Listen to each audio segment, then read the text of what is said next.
कायरू एक बदसूरत गरीब लड़का था जिसको कि उसके पेरेंट्स बचपन की एज में बुली किया करते थे क्योंकि वो एक सैरब था और उसके पिता नाराज थे कि उनकी एक गलती की वजह से उन्होंने एक डीमन को जन्म दिया। अब जैसे ही साल बीतते गए उनका कायरू पर हावी होना बढ़ता ही गया, लेकिन एक दिन हद पार तब हो गई जब उसके पिता ने उसको खत्म करने का सोचा कि तभी कायरू वहाँ से भागने लगता है और घर के बाहर आ जाता है। वो बाहर अपने दोस्तों की मरी हुई लाशों को देखता है, यहाँ तक कि उसके पापा ने उसकी पीठ पर वार कर दिया, लेकिन वो किसी तरह बचकर वहाँ से भागने में कामयाब हो जाता है और उसको रहने के लिए एक ही जगह मिल सकती थी। वो थी एक छोटे से गांव के ऑर्फनेज में जहाँ पर मीका अपने आप को उसको इंट्रोड्यूस करता है। लेकिन कायरू ने अपनी जिंदगी में बहुत बुरा टाइम देखा है और बताता है कि उसकी मम्मी ने खुद को मार लिया क्योंकि उनके घर मेरे जैसा लड़का पैदा हुआ। लेकिन ये जानकर भी मीका उसकी तरफ हाथ आगे बढ़ाता है और कहता है कि अब से हम तुम्हारी फैमिली है। अब वो अपनी इस छोटी सी जिंदगी को उनके साथ एंजॉय करने लगता है कि तभी एक डेडली वायरस जो कि 13 साल के या उनसे बड़े हैं उन सभी को मार देता है और हमारे ट्रक उचिया का भी मन करता है कि वो बाकी सभी को मार कर दूसरी दुनिया में ईसाकाई कर दे।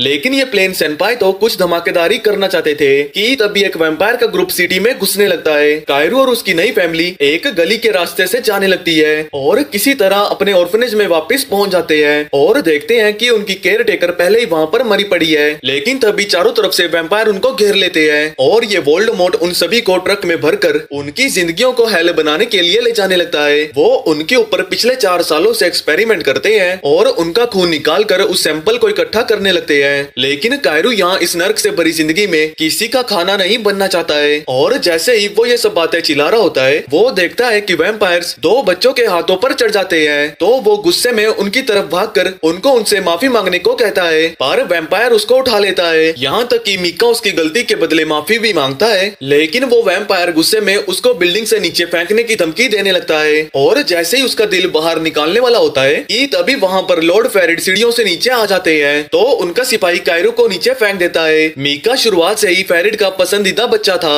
और वो मीका को अपने मेंशन में बुलाकर उसका खून पीना चाहता है, जिसके लिए मीका मान जाता है और कायरू को चिल्लाने से मना करता है। अब यहाँ शाम को वो देखता है कि कैसे सभी लोग खाना खा रहे हैं, लेकिन वो इतने सालों से कीड़ों को खाते आए हैं तो उनको ये नॉर्मल खाना अच्छा नहीं लगता। कायरू जानता है कि मीका ने अपने खून का सौदा कर उनको हमेशा अच्छा खाना दिलाया है, तो एक लड़की उसको मीका को इसके लिए शुक्रिया अदा करने को कहती है। तो अब कायरू पूरी रात मीका का इंतजार करने लगता है और जैसे ही वो वहाँ आता है कायरू हैरान होता है कि आखिर वो अपने आप को उनके खाने के लिए सेक्रीफाइस क्यों कर रहा है। वो कहता है कि अगली बार वो अपना खून देगा, लेकिन मीका कहता है कि कोई भी नहीं चाहता कि वो एक बदसूरत नापसंद छपरियों जैसे दिखने वाले का खून ले। Emotional damage। वो ये सब कुछ जानबूझकर कहता है क्योंकि वो नहीं चाहता कि कायरू को कोई तकलीफ सहनी पड़े। खैर अब इन सब के बाद मीका उसको बताता है कि उसका मेंशन में जाने का असली मकसद क्या है और उसको एक फ्री फायर वाली गन दिखाता है जो कि उसको फेरेड के मेंशन से मिली थी और एक नक्शा भी जिसकी मदद से वो इस जगह से बाहर निकल सकते हैं। कि तभी वहाँ आइकने आ जाती है और कायरू अपने लव ऑफ लाइफ को देखता है। वो जानता है कि उसको किसी भी हाल में उसको प्रोटेक्ट करना होगा, तो वो मीका के यहाँ से भागने वाले प्लान के लिए मान जाता है। तो मीका उसको सभी को जगाने के लिए कहता है क्योंकि वो आज ही इस जगह को छोड़कर भागने वाले हैं और वो पूरी रात वहाँ से बचकर निकलने की कोशिश करते हैं। वो घंटों तक उस सिटी से निकलने के लिए चलते रहते हैं और उन वैम्पायर सोल्जर के आते ही छिप जाते हैं ताकि वो उनको देख न सके। लेकिन ये वोल्डेमॉर्ट अपनी नाक की मदद से एक बार फिर उस जगह को देखना चाहता था, लेकिन वो तेजी से एक गटर में छुप जाते हैं, जिसके बाद वो वहाँ से बाहर निकलने वाले होते हैं। पर जैसे ही वो वहाँ पहुँचते हैं कि वो देखते हैं कि वहाँ पर लॉर्ड फेरिड आ जाता है, जिसको देखकर वो सभी डर जाते हैं। वो इतने समय से उनको जानबूझकर यहाँ से भागने में मदद कर रहा था और वो उनको जानबूझकर वो मैप देता है ताकि वो उनको मेन वक्त पर पकड़ सके, जिससे कि वो उनकी उम्मीदों और हिम्मत को तोड़ सके। वो उनकी आंखों के सामने ही एक बच्ची का खून पीने लगता है और उसके मरने के बाद उसकी बॉडी को छोड़ देता है। ये देख कायरू का गुस्सा बढ़ जाता है और वो उस पर अपनी गन से फायर कर देता है, लेकिन फेरिड वहाँ से गायब होकर उसके पीछे आ जाता है और कहता है कि अब जब वो सभी इतने समझदारी हैं तो वो उनको सच्चाई जानने का एक मौका देता है। वो कहता है कि उनके पीछे जो एग्जिट है वो वहाँ से अपनी आजादी को पा सकेंगे, लेकिन उनको किसी तरह उससे बचकर निकलना होगा। तो कायरू अपनी बंदूक को हवा में चलाता है जिससे कि बाकी सभी को वहाँ से भागने का टाइम मिल सके, लेकिन तभी फेरिड उनके बीच से निकलकर एक बच्चे को पकड़कर उसे वहीं मार देता है। वो उनकी आंखों के सामने ही उन सभी बच्चों को मारने लगता है और वहाँ पर अब एक्ने ही भी बच जाती है वो उसको भी मार देता है। मीका कहता है कि वो कभी ना भूले कि वो सभी उसकी फैमिली थे। कि तभी वो उस गन को पकड़ता है और फेरेट की तरफ बढ़ने लगता है, लेकिन वो जैसे ही उसके पहले अटैक से बचता है कि तभी फेरेट उसकी छाती में अपना हाथ घुसा देता है और उसकी बंदूक को वहाँ से फेंक देता है। पर तभी कायरू उस बंदूक को पकड़कर उसके सर में गोली मार देता है। वो देखता है कि जिस पर्सन ने उसको जिंदगी जीने की उम्मीद दी अब वही जिंदगी छोड़कर जाने वाला है। कायरू कहता है कि वो उसको यहाँ से बाहर ले जाएगा, पर मीका कहता है कि वो उनकी मौत को यूं जाया ना जाने दे और उसको वहाँ से धक्का देकर उस पर चिल्लाता है कि तुम यहाँ से भाग जाओ। कायरू ना चाहकर भी वहाँ से भागने लगता है और रोते हुए हॉल के वहाँ से भागने लगता है। वो गला फाड़ कर चिल्लाने ही लगता है कि तभी उसका पैर फिसल कर वो एक बर्फीली पहाड़ी के नीचे गिरने लगता है। अब 100 मीटर नीचे गिरने के बाद वो बाहर की दुनिया को देखता है कि तभी वहाँ पर 3 लोग आ जाते हैं और कहते हैं कि वो वैम्पायर्स को हराने के लिए उनका एक खास हथियार बन सकता है, लेकिन उनको कुछ जवाब देने की बजाय कायरू चुपचाप उसको गले लगा लेता है और रोते हुए कहता है कि वो उन सभी वैम्पायर्स को खत्म कर देगा, चाहे इसमें मेरी खुद की जान ही क्यों न चली जाए। अब यहाँ कुछ सालों बाद कायरू एक वैम्पायर हंटर बन जाता है और जैसे ही वो एक सुनसान जगह को देखने के लिए जाता है कि तभी 2 हंटर्स उसके वहाँ जाने से पहले ही बाहर आ जाते हैं। वो बड़ी करीबी से एक मॉन्स्टर के अटैक को डॉज करते हैं। अब जब वो कायरू को वहाँ से भागने को कहते हैं, पर तभी कायरू कहता है कि उसकी जिंदगी का मकसद मॉन्स्टर्स और वैम्पायर्स को खत्म करना है और जैसे ही वो अपनी तलवार को निकालता है वो उस मॉन्स्टर की तरफ बढ़ने लगता है। वो उसके दोनों पंजों को काट देता है और उसके एक अटैक को डॉज करके अपनी तलवार से उसकी बॉडी को काटता हुआ उसको वहीं पर मार डालता है। अब उसी सुबह 8 घंटे कायरू को स्कूल जाने के लिए कहा जाता है क्योंकि उसने हंटर एसोसिएशन के रूल को तोड़ा है कि उसने बिना परमिशन के उस मॉन्स्टर पर अटैक किया है। अब जब टीचर उसको क्लास में अटेंशन ना देने के लिए सस्पेंड करने को धमकाने लगते हैं तो कायरू खड़ा होकर बोलता है कि वो खुशी खुशी सस्पेंड होना चाहेगा क्योंकि उसकी सिर्फ एक ही ख्वाहिश है कि वो वैम्पायर्स को ढूंढकर उनका शिकार करे और स्कूल से एक सस्पेंशन ही उसकी ख्वाहिशों को पूरा करने का समय दे सकता है। कि तभी एक लड़की उसको बुलाती है और अपने आप को शिनोआ नाम से इंट्रोड्यूस करती है और बताती है कि वो निगरानी करने वाली एक आर्मी ऑफिसर है जिसको कि असाइन किया गया है कि वो उसकी हरकतों पर नजर रखे। जो जानकर कायरू थोड़ा कंफ्यूज्ड हो जाता है। वो उसको धमकी देती है कि वो उसके स्कूल टाइम को बढ़ा देगी अगर वो क्लास में ठीक से बिहेव नहीं करेगा। अब जब ये सब कुछ जानकर वो शांत हो जाता है। वो बताती है कि एजेंसी से दी हुई सस्पेंशन तभी खत्म होएगी जब वो एक नया दोस्त बना लेगा। अब 4 साल पहले जब कायरू एंशिएंट वैम्पायर सिटी से बाहर निकला था तो उसको वहाँ 3 लोग मिलते हैं जहाँ पर लीडर अपने आप को गुरान नाम से इंट्रोड्यूस करता है। वो बताता है कि वो डीमन आर्मी का हेड है जो कि डीमन और वैम्पायर्स का शिकार कर उन्हें धरती से मिटा देता है। वो कहता है कि यहाँ पर कुछ सर्वाइवर्स ही बचे हैं तो वो कायरू को उसकी आर्मी ज्वाइन करने को कहता है और प्रॉमिस करता है कि वो उसको इतना ट्रेन करेगा कि वो वैम्पायर्स को खत्म कर सके। अब यहाँ प्रेजेंट में कायरू को याद आता है कि गिरान ने उसको छोड़ दिया जब से उसने आर्मी को ज्वाइन किया है और सोचता है कि वो वैम्पायर्स का हंट करने के काबिल नहीं। पर अब जैसे ही क्लास खत्म होती है शिनोआ उसको कहती है कि उसको जल्दी से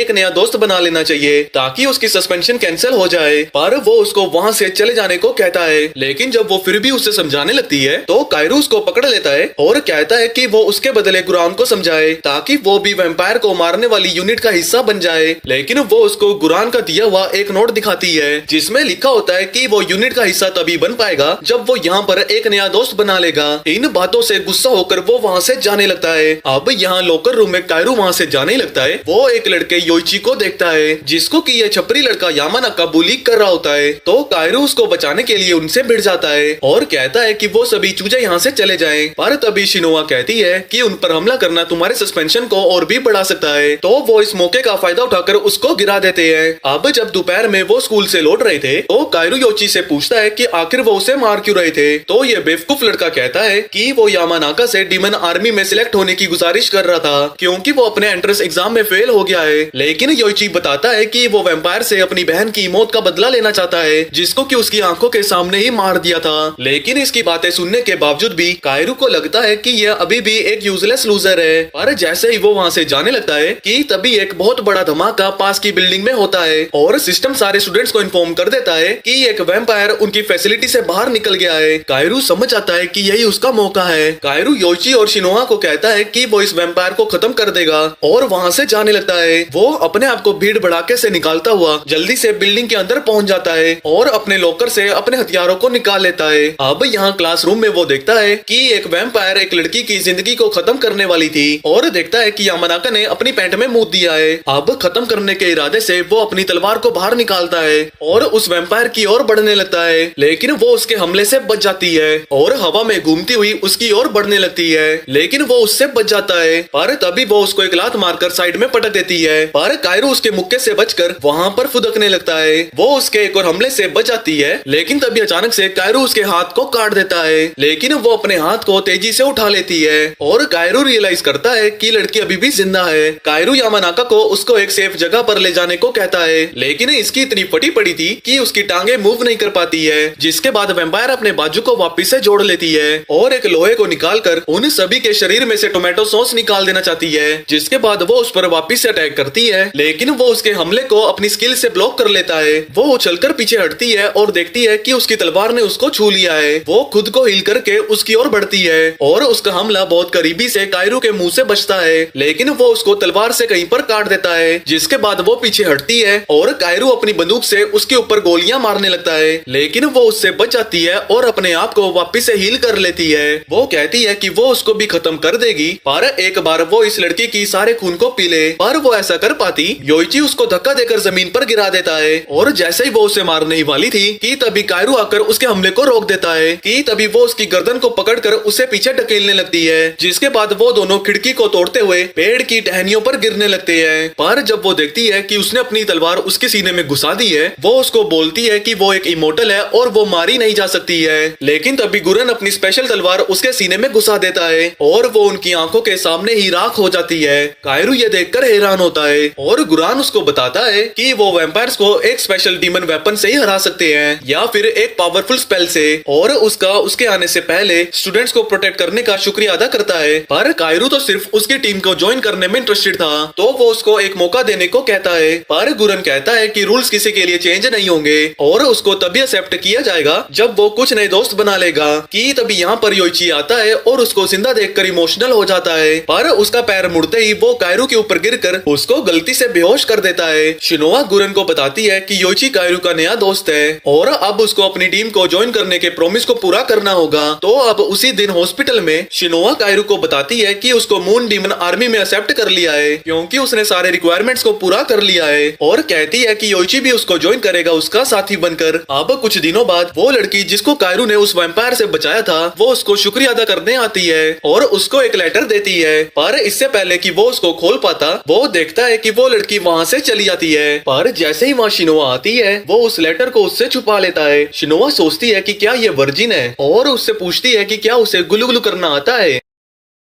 लेकिन कायरू सिर्फ वैम्पायर्स को मारने के बारे में ही सोचता है। तो वो पूछता है कि आखिर उसको जबरदस्ती स्कूल अटेंड करने को क्यों कहा जा रहा है जबकि वो तो मून डीमन आर्मी का हिस्सा है। शिनोआ कहती है कि मेरे पास इसका कोई जवाब नहीं है, पर उसकी ट्रेनिंग एक्सटर्मिनेशन यूनिट के लिए शुरू हो गई है और वो उसको एक चाबी दिखाती है जिसके अंदर से एक पावरफुल डीमन बाहर निकलता है। शिनोआ बताती है कि उसने एक डीमन के साथ कॉन्ट्रैक्ट कर लिया है और उस डीमन को एक वेपन में कन्वर्ट कर लेती है। वो उसको बताती है कि वो एक वैम्पायर एक्सटर्मिनेशन यूनिट का हिस्सा है और उसका ये डीमन के साथ कॉन्ट्रैक्ट वैम्पायर्स को मारने में मदद करता है। पर कायरू सोचता है कि उसका यही मौका है वैम्पायर्स को खत्म करने का, तो वो उसको उसका हथियार छोड़ने को कहता है, पर वो कहती है कि वो इसका यूज नहीं कर पाएगा क्योंकि इस डीमन का कॉन्ट्रैक्ट उसके साथ हुआ है। लेकिन लड़ने की आग में वो उसके ऊपर हमला कर देता है, पर वो उसके सभी अटैक्स को ब्लॉक कर देती है और उसको पीछे ढकेल देती है, जिसके बाद वो वापिस से लड़ना शुरू कर देते हैं और कायरू बाल बाल उसके हमलों से बचता है। अब कायरू उसके एक और हमले से बचने के बाद शिनोआ अपने हथियार से अपने डीमन को बाहर बुलाती है और वो कायरू को फेंस में पटक देता है जिससे उसकी सारी स्ट्रेंथ खत्म हो जाती है। अब जब कायरू और शिनोआ अपनी अगली क्लास की ओर जा रहे थे योइची डरा हुआ उनके पास आता है क्योंकि उसके पीछे ये दो नमूने लगे हुए थे। कायरू पूछता है कि क्या वो फिर से उसे तंग कर रहे हैं, पर यामानाका कहता है कि वो उससे उस दिन की लड़ाई के लिए माफी मांगने आए हैं और उम्मीद करते हैं कि वो सभी आपस में दोस्त बन जाएं। पर कायरू सोचता है कि ये साले तो नमूने हैं और सोचता है कि ये दोनों योइची के दोस्त क्यों बनना चाहते हैं क्योंकि योइची तो खुद के लिए भी यूजलेस है। तो यामानाका उनको बताता है कि उनको योइची की हेल्प चाहिए उनके तीसरे दोस्त को ढूंढने के लिए जो कि एक खुफिया चेंबर में गया था और वहाँ से लौटकर नहीं आया। पर शिनोआ बोलती है कि खुफिया चेंबर में जाना मना है और मून आर्मी वाले उन्हें मार देंगे अगर उन्हें पता चला कि वो सभी चेंबर के पास भी गए हैं। अब कुछ घंटों बाद कायरू शिनोआ से पूछता है कि आखिर ये खुफिया चेंबर क्या है, तो वो उसको बताती है कि वो एक सीक्रेट चेंबर है जिसके अंदर आर्मी वाले नए मेंबर्स को वैम्पायर वैम्पायर एक्सटर्मिनेशन यूनिट के लिए ट्रेन करते हैं। अब उस खुफिया चेंबर के पास पहुंचने के बाद वो कहती है कि वहां पर एजेंसी के लोग ही जा सकते हैं और अगर कोई बाहर का पर्सन जाता है तो उसको वो डीमन पोसेस कर लेता है। योइची सोचता है कि आखिर वो आखिरी बुली को कैसे बचाएंगे, पर शिनोआ कहती है कि उसको बचाने का कोई रास्ता नहीं है और जरूर उस डीमन ने उसको पोसेस कर लिया होगा। पर कायरू बहुत उत्सुक था उस डीमन के बारे में जानने को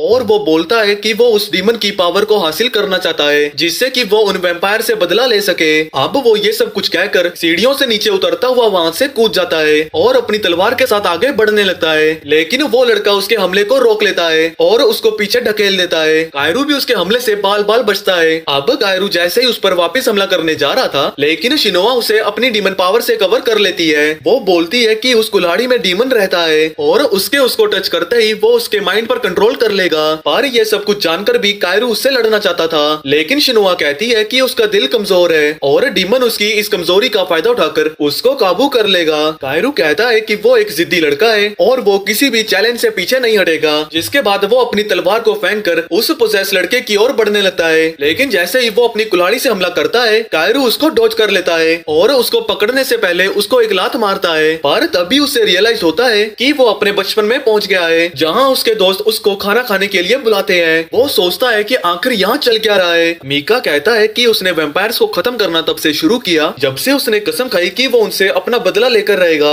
पर कायरू सोचता है कि वो एक अजीब से सपने में है। अब मीका उसको प्रॉमिस करता है कि वो उसको अपनी पावर देगा जिससे कि वो बदला ले सके और एक इविल डार्कनेस उस पर काबू करने लगती है। लेकिन तभी कायरू उस शैडो को तोड़ देता है और मीका को कहता है कि वो डीमन के कंट्रोल में नहीं आएगा। अब उस मोमेंट में वो कमरा चेंज होने लगता है और मीका एक डीमन में कन्वर्ट होके पूरे रूम को डार्क शैडो से कवर कर लेता है। अब जैसे ही कायरू उठता है शिनोआ कहती है कि वो बहुत लकी है कि वो जिंदा है। उसको डर था कि वो अब हमेशा के लिए ही बेहोश रहने वाला है। अब जब डीमन हार गया है तो कायरू सोचता है कि क्या वो इस कुल्हाड़ी को अपने साथ रख सकता है, पर शिनोआ कहती है कि सिर्फ गुरान ही उसको ये वेपन दे सकता है। पर अब जब उसने अपनी एबिलिटी इस डीमन के कंट्रोल से बाहर निकलकर शो कर दी है तो वो उसको कहती है कि वो अपनी ये ट्रेनिंग इस खुफिया चेंबर में शुरू कर सकता है। अब यहाँ रात को दुनिया के दूसरे कोने में हम देखते हैं कि एक मॉन्स्टर तबाह हुई सिटी को डिस्ट्रॉय करने लगता है और बचे बुचे ह्यूमन सर्वाइवर्स वहाँ से भागने लगते हैं और हम देखते हैं कि मीका यहाँ एक वैम्पायर बन चुका है। हम देखते हैं कि एक मैजिकल रोप उसके हाथों को पकड़ लेती है और वो तेजी से अपनी तलवार से उस मॉन्स्टर को काट देता है जिससे कि सभी इंसान वहाँ बच जाते हैं। कि तभी वहाँ दो और वैम्पायर आते हैं और उनको झांसा देने लगते हैं कि वो उनको प्रोटेक्ट करने के बदले में वो बस उनकी टोमेटो सॉस चाहते हैं। कि तभी एक लड़की मीका के पास आती है और उसको अपना खून उसकी जान बचाने के लिए ऑफर करती है। अब जैसे ही मीका उसकी गर्दन की ओर देखता है तो उसको अपना टाइम याद आ जाता है कि कुछ साल पहले जब कायरू वहाँ से भागने में कामयाब हो गया था तो उस जगह पर कुछ वैम्पायर्स आ गए थे। पर जैसे ही एक वैम्पायर उसको मारने वाला था कि तभी क्वीन क्रोल उस कैसल के अंदर आ जाती है और वो कहती है कि वो उसको अपने लिए रखना चाहती है। पर अब फेरेट जैसे ही जागता है तो वो उसको कायरू को वहाँ से भगाने के लिए डांटने लगती है और उसको धमकी देती है कि वो उसके एम्पायर को तबाह कर देगी। पर अब जैसे ही मीका अपनी आंखें बंद करने ही वाला होता है तो वो उसको अपने जैसे ही बनाने का सोचती है और उसको एक खूनी पप्पी देके जिंदा मुर्दा बना देती है। अब उसी दिन स्कूल में एक लड़का कायरू से टकराता है और उसके मुंह में जोरदार मुक्का मारता है। पर अब उसी शाम को जब योइची उससे पूछता है कि क्या वो किसी बस से टकराया है, जिस पर कायरू कहता है कि वो एक बिजली के खंबे से टकरा गया था। अब जब वो शिनोआ के पास पहुंचते हैं तो शिनोआ उससे पूछती है कि क्या वो किसी से लड़कर आया है, लेकिन वो कहता है कि उसको एक मच्छर ने काट दिया था। जो जानकर वो उन दोनों को उनके नए ट्रेनिंग एरिया में ले जाने लगती है। अब जैसे ही वो वहाँ पहुँचते हैं वो देखते हैं कि वहाँ पर कुछ स्टूडेंट्स पहले से ही मौजूद हैं और उसे पता लगता है कि गुरन ही उन सबका टीचर है। अब जैसे ही गुरन उन सभी को इंट्रोड्यूस करवाने लगता है तो वो योइची को यूजलेस खाली दिमाग का लड़का कहता है और कहता है कि कायरू एक बेवकूफ डरपोक लड़का है जो कि एक मच्छर भी नहीं मार सकता। तो कायरू अपने आप को बैकअप करते हुए कहता है कि वो इस दुनिया का सबसे ग्रेटेस्ट हंटर है और मुझे तुम्हारे इस लटके हुए चेहरों से कोई फर्क नहीं पड़ता। वो उन सभी को लूजर कहता है और कहता है कि उन सभी को अपने घर में अपनी मम्मी के पास चले जाना चाहिए। लेकिन गुरान उसको उसकी बकवास स्पीच के लिए मुक्का मारता है और उसको अपनी सीट पर जाने को कहता है। पर कायरू देखता है कि कोई उसकी जगह पर पहले से ही बैठा हुआ है और वो जैसे ही उसको मारने की धमकी देने लगता है तो उसको पता लगता है कि वो दोनों थोड़ी देर पहले ही एक दूसरे से टकराए थे। पर अब जैसे ही वो एक दूसरे को मुक्के मारने लगते हैं कि तभी गुरन उन्हें लात मार के दरवाजे में फेंक देता है। अब अगले दिन एक नई इंस्ट्रक्टर उन्हें बताती है कि उन्हें अपने टेस्ट के लिए पेयरअप होना होगा ताकि वो अपनी एबिलिटी को टीम वर्क के थ्रू प्रूव कर सके। अब जब शिनोआ योइची के साथ पेयरअप कर लेती है तो कायरू डिसाइड करता है कि वो किमिजुकी के साथ पेयर अप करेगा और अब वहाँ पर कोई पेयर बनाने के लिए नहीं बचता है, तो वो दोनों आपस में पेयर बन जाते हैं। जिसके बाद पपेट मॉन्स्टर वहाँ पर आने लगता है और शिनोआ और योइची उसके अटैक को डॉज कर लेते हैं। कायरू सोचता है कि उसको हराना इतना मुश्किल नहीं होगा, तो किमिजुकी बोलता है कि उन्हें उसे जल्दी से एलिमिनेट कर देना होगा। पर वो जैसे ही भागते हैं वो एक दूसरे से टकरा जाते हैं और उन्हें एहसास होता है कि वो दोनों आपस में बंधे हुए हैं। पर जब वो पपेट वापस अटैक करने लगता है कि तभी अचानक से वो सभी रुक जाते हैं और इंस्ट्रक्टर उन्हें बताते हैं कि किमिजुकी की बहन हॉस्पिटल में बीमार है। जबकि किमिजुकी बोलता है कि ये सब समय की बर्बादी है और कहता है कि उनको अपनी ट्रेनिंग को कंटिन्यू रखना चाहिए। पर कायरू को लगता है कि उसका दिमाग खराब हो गया है और उसको ट्रेनिंग को बंद करने को कहता है। पर अब जब किमिजुकी अपनी ट्रेनिंग को कंटिन्यू ही करना चाहता है तो कायरू उसको पंच मारकर उसके दिमाग को ठीक कर देता है और कहता है कि उसे अपनी बहन की देखभाल करनी चाहिए क्योंकि वो उसकी फैमिली का हिस्सा है। अब उस शाम को हॉस्पिटल में डॉक्टर किमिजुकी को बोलते हैं कि वो लकी है कि उसकी बहन जिंदा है क्योंकि वायरस उसको खत्म करने ही वाला था। पर किमिजुकी को भरोसा है कि वो सरवाइव कर जाएगी और प्रॉमिस करता है कि वो डीमन मून आर्मी को ज्वाइन करने के बाद उसको एक अच्छे हॉस्पिटल में ले जाएगा। अब उसी शाम को किमिजुकी कायरू को बताता है कि उसको उम्मीद नहीं है कि वो डीमन मून आर्मी में सिलेक्ट हो जाएगा, तो कायरू उसको भरोसा रखने को कहता है और कहता है कि वो दोनों मिलकर इस टेस्ट को पार कर देंगे। अब जब वो दोनों ही डीमन आर्मी को ज्वाइन करना चाहते हैं तो वो डिसाइड करते हैं कि उन दोनों को एक दूसरे से दोस्ती कर लेनी चाहिए। अब उस रात को गुरन एक मीटिंग से बाहर आता है कि तभी कायरू उस पर अटैक कर देता है, लेकिन वो उसकी टांग को पकड़कर पीछे धकेल देता है। पर जब कायरू डिमांड करता है कि वो वैम्पायर्स को हंट करने के लिए अपना खास हथियार चाहता है, जिसके लिए गुरन तुरंत ही हाँ कर देता है और ये जानकर कायरू एक्साइटेड होकर कहता है कि वो प्रॉमिस करता है कि वो सभी वैम्पायर्स को खत्म कर देगा। पर गिरन उसको लात मार के बेहोश कर देता है क्योंकि उसने पहले उस पर हमला करने की कोशिश करी। अब जब कायरू जैसे ही फैसिलिटी में पहुंचता है तो वो वहाँ पर शिनोआ से मिलता है जो कि बताती है कि गुरन ने अप्रूव कर दिया है कि उसको उसकी इच्छा का डीमन वेपन मिल जाए। पर कायरू सोचता है कि वो उसे बेवकूफ बना रहे हैं, लेकिन शिनोआ उसे कहती है कि गुरन हमेशा अपने प्रॉमिस को पूरा करता है। अब अगले दिन क्लास में इंस्ट्रक्टर सभी बच्चों को उनके एग्जाम रिजल्ट्स देती है और कहती है कि उनको उनका रैंक स्पेशल वेपन देने के बाद डिसाइड किया जाएगा। पर जब कायरू को पता लगता है कि वो हमेशा की तरह फेल हो गया है तो वो अपने रिजल्ट को छुपाने की कोशिश करता है, लेकिन शिनोआ उससे वो छीन लेती है और वो उससे अपना रिजल्ट लेने की कोशिश करने लगता है कि वो उसको वापस कर देगी। लेकिन तभी वो देखता है कि एक ग्रुप को पता लग गया है कि वो एक बहुत बड़ा फेलियर है, तो वो उनसे वो रिजल्ट छीन लेता है और शिनोआ को कहता है कि वो अपने काम से काम रखे क्योंकि उसको ग्रेट हीरो बनने के लिए एक वेपन की जरूरत है। जिसके बाद वो किमिजुकी से उसके स्कोर को लेकर बहस करने लगता है कि तभी गुरन क्लास में आ जाते हैं, जिनको देखकर कायरू उनसे अपने हथियार को मांगने लगता है, लेकिन किमिजुकी उसे धक्का देकर अपने हथियार को मांगने लगता है। लेकिन गुरन को लगता है कि वो दोनों डीमन को कंट्रोल नहीं कर सकते हैं और उन दोनों को कहता है कि उन्हें अपने गुस्से पे काबू करना चाहिए। लेकिन कायरू और किमिजुकी वापस से बहस करने लगते हैं और एक दूसरे को घुसंड मारकर शांत कर देते हैं। जिसके बाद गुरन बाकी स्टूडेंट से पूछता है क्या कोई है जो कि डीमन की पावर को रेसिस्ट कर सकता है, जिस पर इंस्ट्रक्टर कहती है कि योइची रेसिस्ट करने में बेस्ट है। तो वो उसके रेसिस्टेंस को अपनी आंखों से देखने के लिए वो अपनी तलवार को बाहर निकालता है, जिसके अंदर से काली शैडो की वेव्स बाहर निकलती है। पर जैसे ही वो तलवार को जमीन में गाड़ता है तो सारी शैडो पूरी क्लास में फैल जाती है, जिसकी पावर से स्टूडेंट बेहोश होने लगते हैं। और ये देखने के बाद कि योइची को कुछ असर नहीं हुआ है तो गुरन अपनी तलवार को वापस रख लेता है और वो सारी शैडोस वहाँ से गायब होने लगती है। अब जब ये गिने चुने स्टूडेंट्स ही वहाँ पर टिक पाए थे, गुरन कहता है कि वो सभी डीमन के साथ कॉन्ट्रैक्ट करने के लिए तैयार हैं और वो जैसे ही वहाँ के लिए जाने लगते हैं तो इंस्ट्रक्टर गुरन को कहती है कि योइची बहुत ज्यादा कमजोर और यूजलेस है कि वो एक डीमन को संभाल सके। गुरन को भी लगता है कि वो एक यूजलेस है, लेकिन उसको यहाँ पर सरवाइव करने के लिए डीमन को संभालना ही होगा। अब जब वो जैसे ही बेसमेंट में पहुंच जाते हैं, गुरन उनको बताता है कि दुनिया के सबसे ज्यादा ताकतवर हथियार इस चेम्बर के अंदर रखे जाते हैं और हर एक वेपन का अपना एक खुद का डीमन है। वो कहते हैं कि अगर वो उस डीमन को हराने में नाकामयाब रहे तो वो डीमन उनकी बॉडी को पोजेस कर लेगा और उनको उसी वक्त खत्म कर देगा। तो अब अपने आप को प्रूव करने के लिए कायरू उस तलवार को बाहर निकाल लेता है और एक मैजिक सर्कल उसके नीचे चमकने लगता है कि तभी एक डीमन उसकी आंखों के सामने आ जाती है। वो उसको कहती है कि वो उसके माइंड को कंट्रोल कर सकती है और वो उसको कुछ भी बिलीव करने में मजबूर कर सकती है। पर ये सब कुछ जानकर भी कायरू उसको भाड़ में जाने को कहता है और कहता है कि मुझे तुम्हारी पावर्स चाहिए। पर जब वो पूछती है कि उसे ये क्यों चाहिए तो वो कहता है कि वो मीका की मौत का बदला लेना चाहता है। वो सोचती है कि वो इसके बदले की भावना को उसके खिलाफ यूज करेगी और उसकी पावर्स उसको ऐसा करने में मदद कर सकती है। तो डीमन उसको सरेंडर करने को कहती है ताकि वो पूरी तरह से उसके माइंड पर काबू पा सके।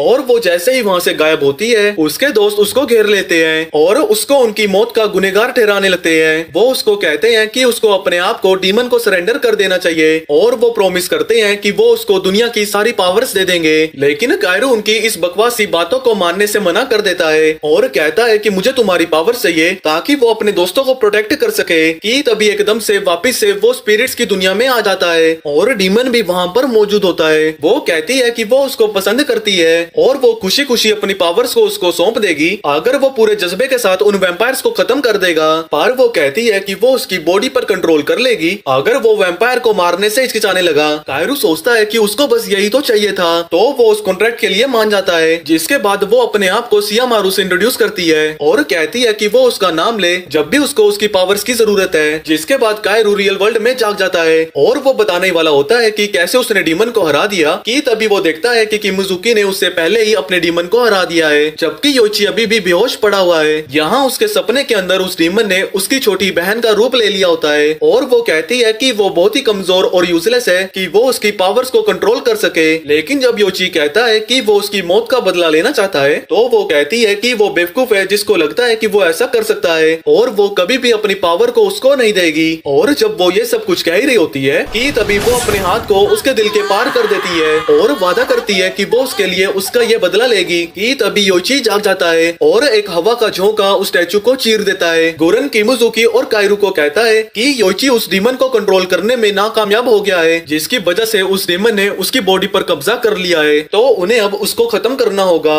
और वो जैसे ये सब कुछ कह रहा होता है कि तभी योची एक तीर को उनकी ओर फेंक देता है लेकिन उससे गुरन को कोई फर्क नहीं पड़ता। तो योची एक नए स्टैचू पर जंप कर लेता है और बहुत सारे तीरों को कायरू और किमिजुकी के ऊपर छोड़ देता है। पर जैसे ही वहाँ धुआं होता है कायरू उस तीर से बचकर पीछे हट जाता है लेकिन योची उन पर हमला किया जा रहा था। तो कायरू अपनी तलवार को बाहर निकालता है और किमिजुकी भी अपनी ब्लेड से लड़ने को तैयार हो जाता है। अब जब वो लड़ने के लिए आगे बढ़ रहे थे कि तभी कायरू उसके पीछे आके उसको मारने वाला था पर योची अपने धनुष से उसके हमले को रोक लेता है जिससे कि उसका धनुष उसके हाथ से छूट जाता है। तो कायरू सोचता है कि इससे उस डीमन का कनेक्शन कमजोर हो जाएगा पर गुरन कहता है कि शैतान उसके शरीर में है और योची इस मौके का फायदा उठाकर उसको नीचे खींच देता है। पर जब किमिजुकी उसको खत्म करने ही वाला था कायरू चिल्लाता है कि वो उसको जान से ना मारे और कहता है कि कोई दूसरा तरीका भी जरूर होगा जिससे कि योची अपने होशो हवस में आ जाए। जिसके बाद कायरू योची पर चिल्लाता है कि वो अपनी बॉडी पर कंट्रोल पा सकता है लेकिन वो फिर भी अपने धनुष को उसकी ओर तान देता है। पर कायरू अपनी तलवार को दूर फेंक देता है और शिनोआ और किमिजुकी उसको बचाने आगे आते हैं। कि तभी योची अपने तीर को छोड़ देता है पर हम देखते हैं कि वो अपने निशाने को मिस कर देता है जिससे कि वो अपने माइंड पर कंट्रोल कर लेता है और कायरू को गले लगा लेता है। लेकिन गुरान कायरू के सीने में लात मारता है क्योंकि उसने अपने हथियार को फेंक दिया था और योची को कहता है कि वो कमजोर बनना छोड़ दे। अब जब कायरू उठता है तो गुरान उसको अपने पुराने दोस्तों को भूलने को कहता है और किमिजुकी और योची को उसकी नई फैमिली समझने को कहता है। अब जैसे ही गुरान वहाँ से जाने लगता है वो कहता है कि वो वॉर के लिए उन सभी को फ्रंट लाइन स्क्वाड में दाखिल कर रहा है क्योंकि वैम्पायर्स जल्दी ही पास की सिटी में हमला करने वाले हैं। अब अगले दिन ट्रेन में कायरू शिनोआ से पूछता है कि आखिर वो गुरान के पीछे पागलों की तरह क्यों घूमती रहती है। तो वो उसको बताती है कि वो उसकी गाइड है और उसको उसका ध्यान रखने को कहा गया है। पर कायरू सोचता है कि वो इतनी डम्ब है कि उसको खुद को भी नहीं पता कि वो क्या बोल रही है और उसको कहता है कि वो काफी उत्सुक है वैम्पायर्स को खत्म करने के लिए। अब जैसे ही वो वहाँ पहुँचते हैं वो एक फैसिलिटी के अंदर जाने लगते हैं और अपने सामने उस तबाह हुई सिटी को देखते हैं। पर जब वो नीचे गुरान और एक लड़की को देखते हैं तो वो तेजी से उनके पास जाने लगते हैं और देखते हैं कि वहाँ पर योची और किमिजुकी वेट कर रहे हैं। लेकिन वो लड़की गुरान पर चिल्लाती है कि वो शिनोआ को इस कोड का लीडर बना दे क्योंकि उसको लगता है कि वो उससे भी ज्यादा डिजर्विंग है। पर जैसे ही वो शिनोआ को देखती है वो गुस्से से भरकर उसके पास पहुंचती है। पर जब वो उसे बिगड़ैल बेवकूफ लड़की कहती है तो उसका गुस्सा और भी बढ़ जाता है और वो अपने ब्लेड को समन करके उसको खत्म करना चाहती है। तो शिनोआ भी अपने ब्लेड को बाहर निकाल लेती है। पर जैसे ही वो एक दूसरे पर हमला करते हैं कि तभी गुरान बीच में आकर उन दोनों को हटा देता है और कहता है कि वो उन दोनों को सॉलिटरी कन्फाइनमेंट में भेज देगा अगर वो ऐसे ही बच्चों की तरह हरकतें करते रहे। तो वो माफी मांगते हैं और प्रॉमिस करते हैं कि वो आगे ऐसा नहीं करेंगे। अब कुछ मिनट बाद गुरान उन सबको बताता है कि वो दूसरी डायरेक्शन में जा रहा है और ये लड़की मित्सुबा को टीम से इंट्रोड्यूस करवाता है कि अब से वो उनका एक नया साथी है। वो बताते हैं कि डीमन आर्मी के टीम के 5 सोल्जर्स ने वैम्पायर्स के ठिकानों पर निगरानी रखी है क्योंकि सिर्फ यही तरीका है टीम को बचाने का। तो वो उनको एक टीम की तरह लड़ने को कहता है और यही एक तरीका है जिससे कि वो बैटल्स में सर्वाइव कर सकते हैं। पर कायरू कायरू को लगता है कि उसको किसी की भी जरूरत नहीं है और शिनोआ को कहता है कि वही होगा जो कि सबसे पहले वैम्पायर को मारेगा। पर मित्सुबा जैसे ही उसको लात मारती है वो उसकी लात को रोक लेता है और सोचता है कि क्या उसका दिमाग खराब हो गया है, लेकिन वो कहती है कि वो बस उसके रिफ्लेक्सेस को देख रही थी कि क्या वो सही में वैम्पायर्स को मारने के काबिल भी है। गुरान कहता है कि उनका मिशन ये है कि उनको वैम्पायर्स के ठिकानों का पता लगाना है और उन इंसानों को बचाना जिनका कि वो खून पीते हैं। तो टीम अपने मिशन के लिए निकल पड़ती है। पर जब वो वैम्पायर के इलाके में पहुंचते हैं तो मित्सुबा उन सभी को मॉन्स्टर्स और वैम्पायर्स को लेकर गाइड करने लगती है कि उन सभी को अलर्ट रहना होगा, नहीं तो वो वैम्पायर्स के हाथों मारे जाएंगे। अब जब वो उनके इलाके में और अंदर पहुंच जाते हैं, एक छोटी बच्ची एक मॉन्स्टर से बचकर भाग रही होती है। पर जब कायरू उसको बचाने के लिए जाने लगता है तो मित्सुबा उसको रोक देती है और कहती है कि जरूर ये वैम्पायर के बनाया ट्रैप होगा। लेकिन जब वो मॉन्स्टर उस लड़की को दूर फेंक देता है तो कायरू को लगता है कि मित्सुबा का दिमाग खराब हो गया है और इस टीम को भाड़ में जाने को कहता है। लेकिन वो कहती है कि उसकी ये दखलंदाजी टीम को खतरे में डाल सकती है। पर अब वो लड़की जैसे ही एक डेड एंड में पहुंचती है तो वो मॉन्स्टर उसको वहां से नीचे गिराने लगता है। तो कायरू मित्सुबा को गाली देकर वहां से जाने लगता है, लेकिन मित्सुबा भी उसके पीछे जाने लगती है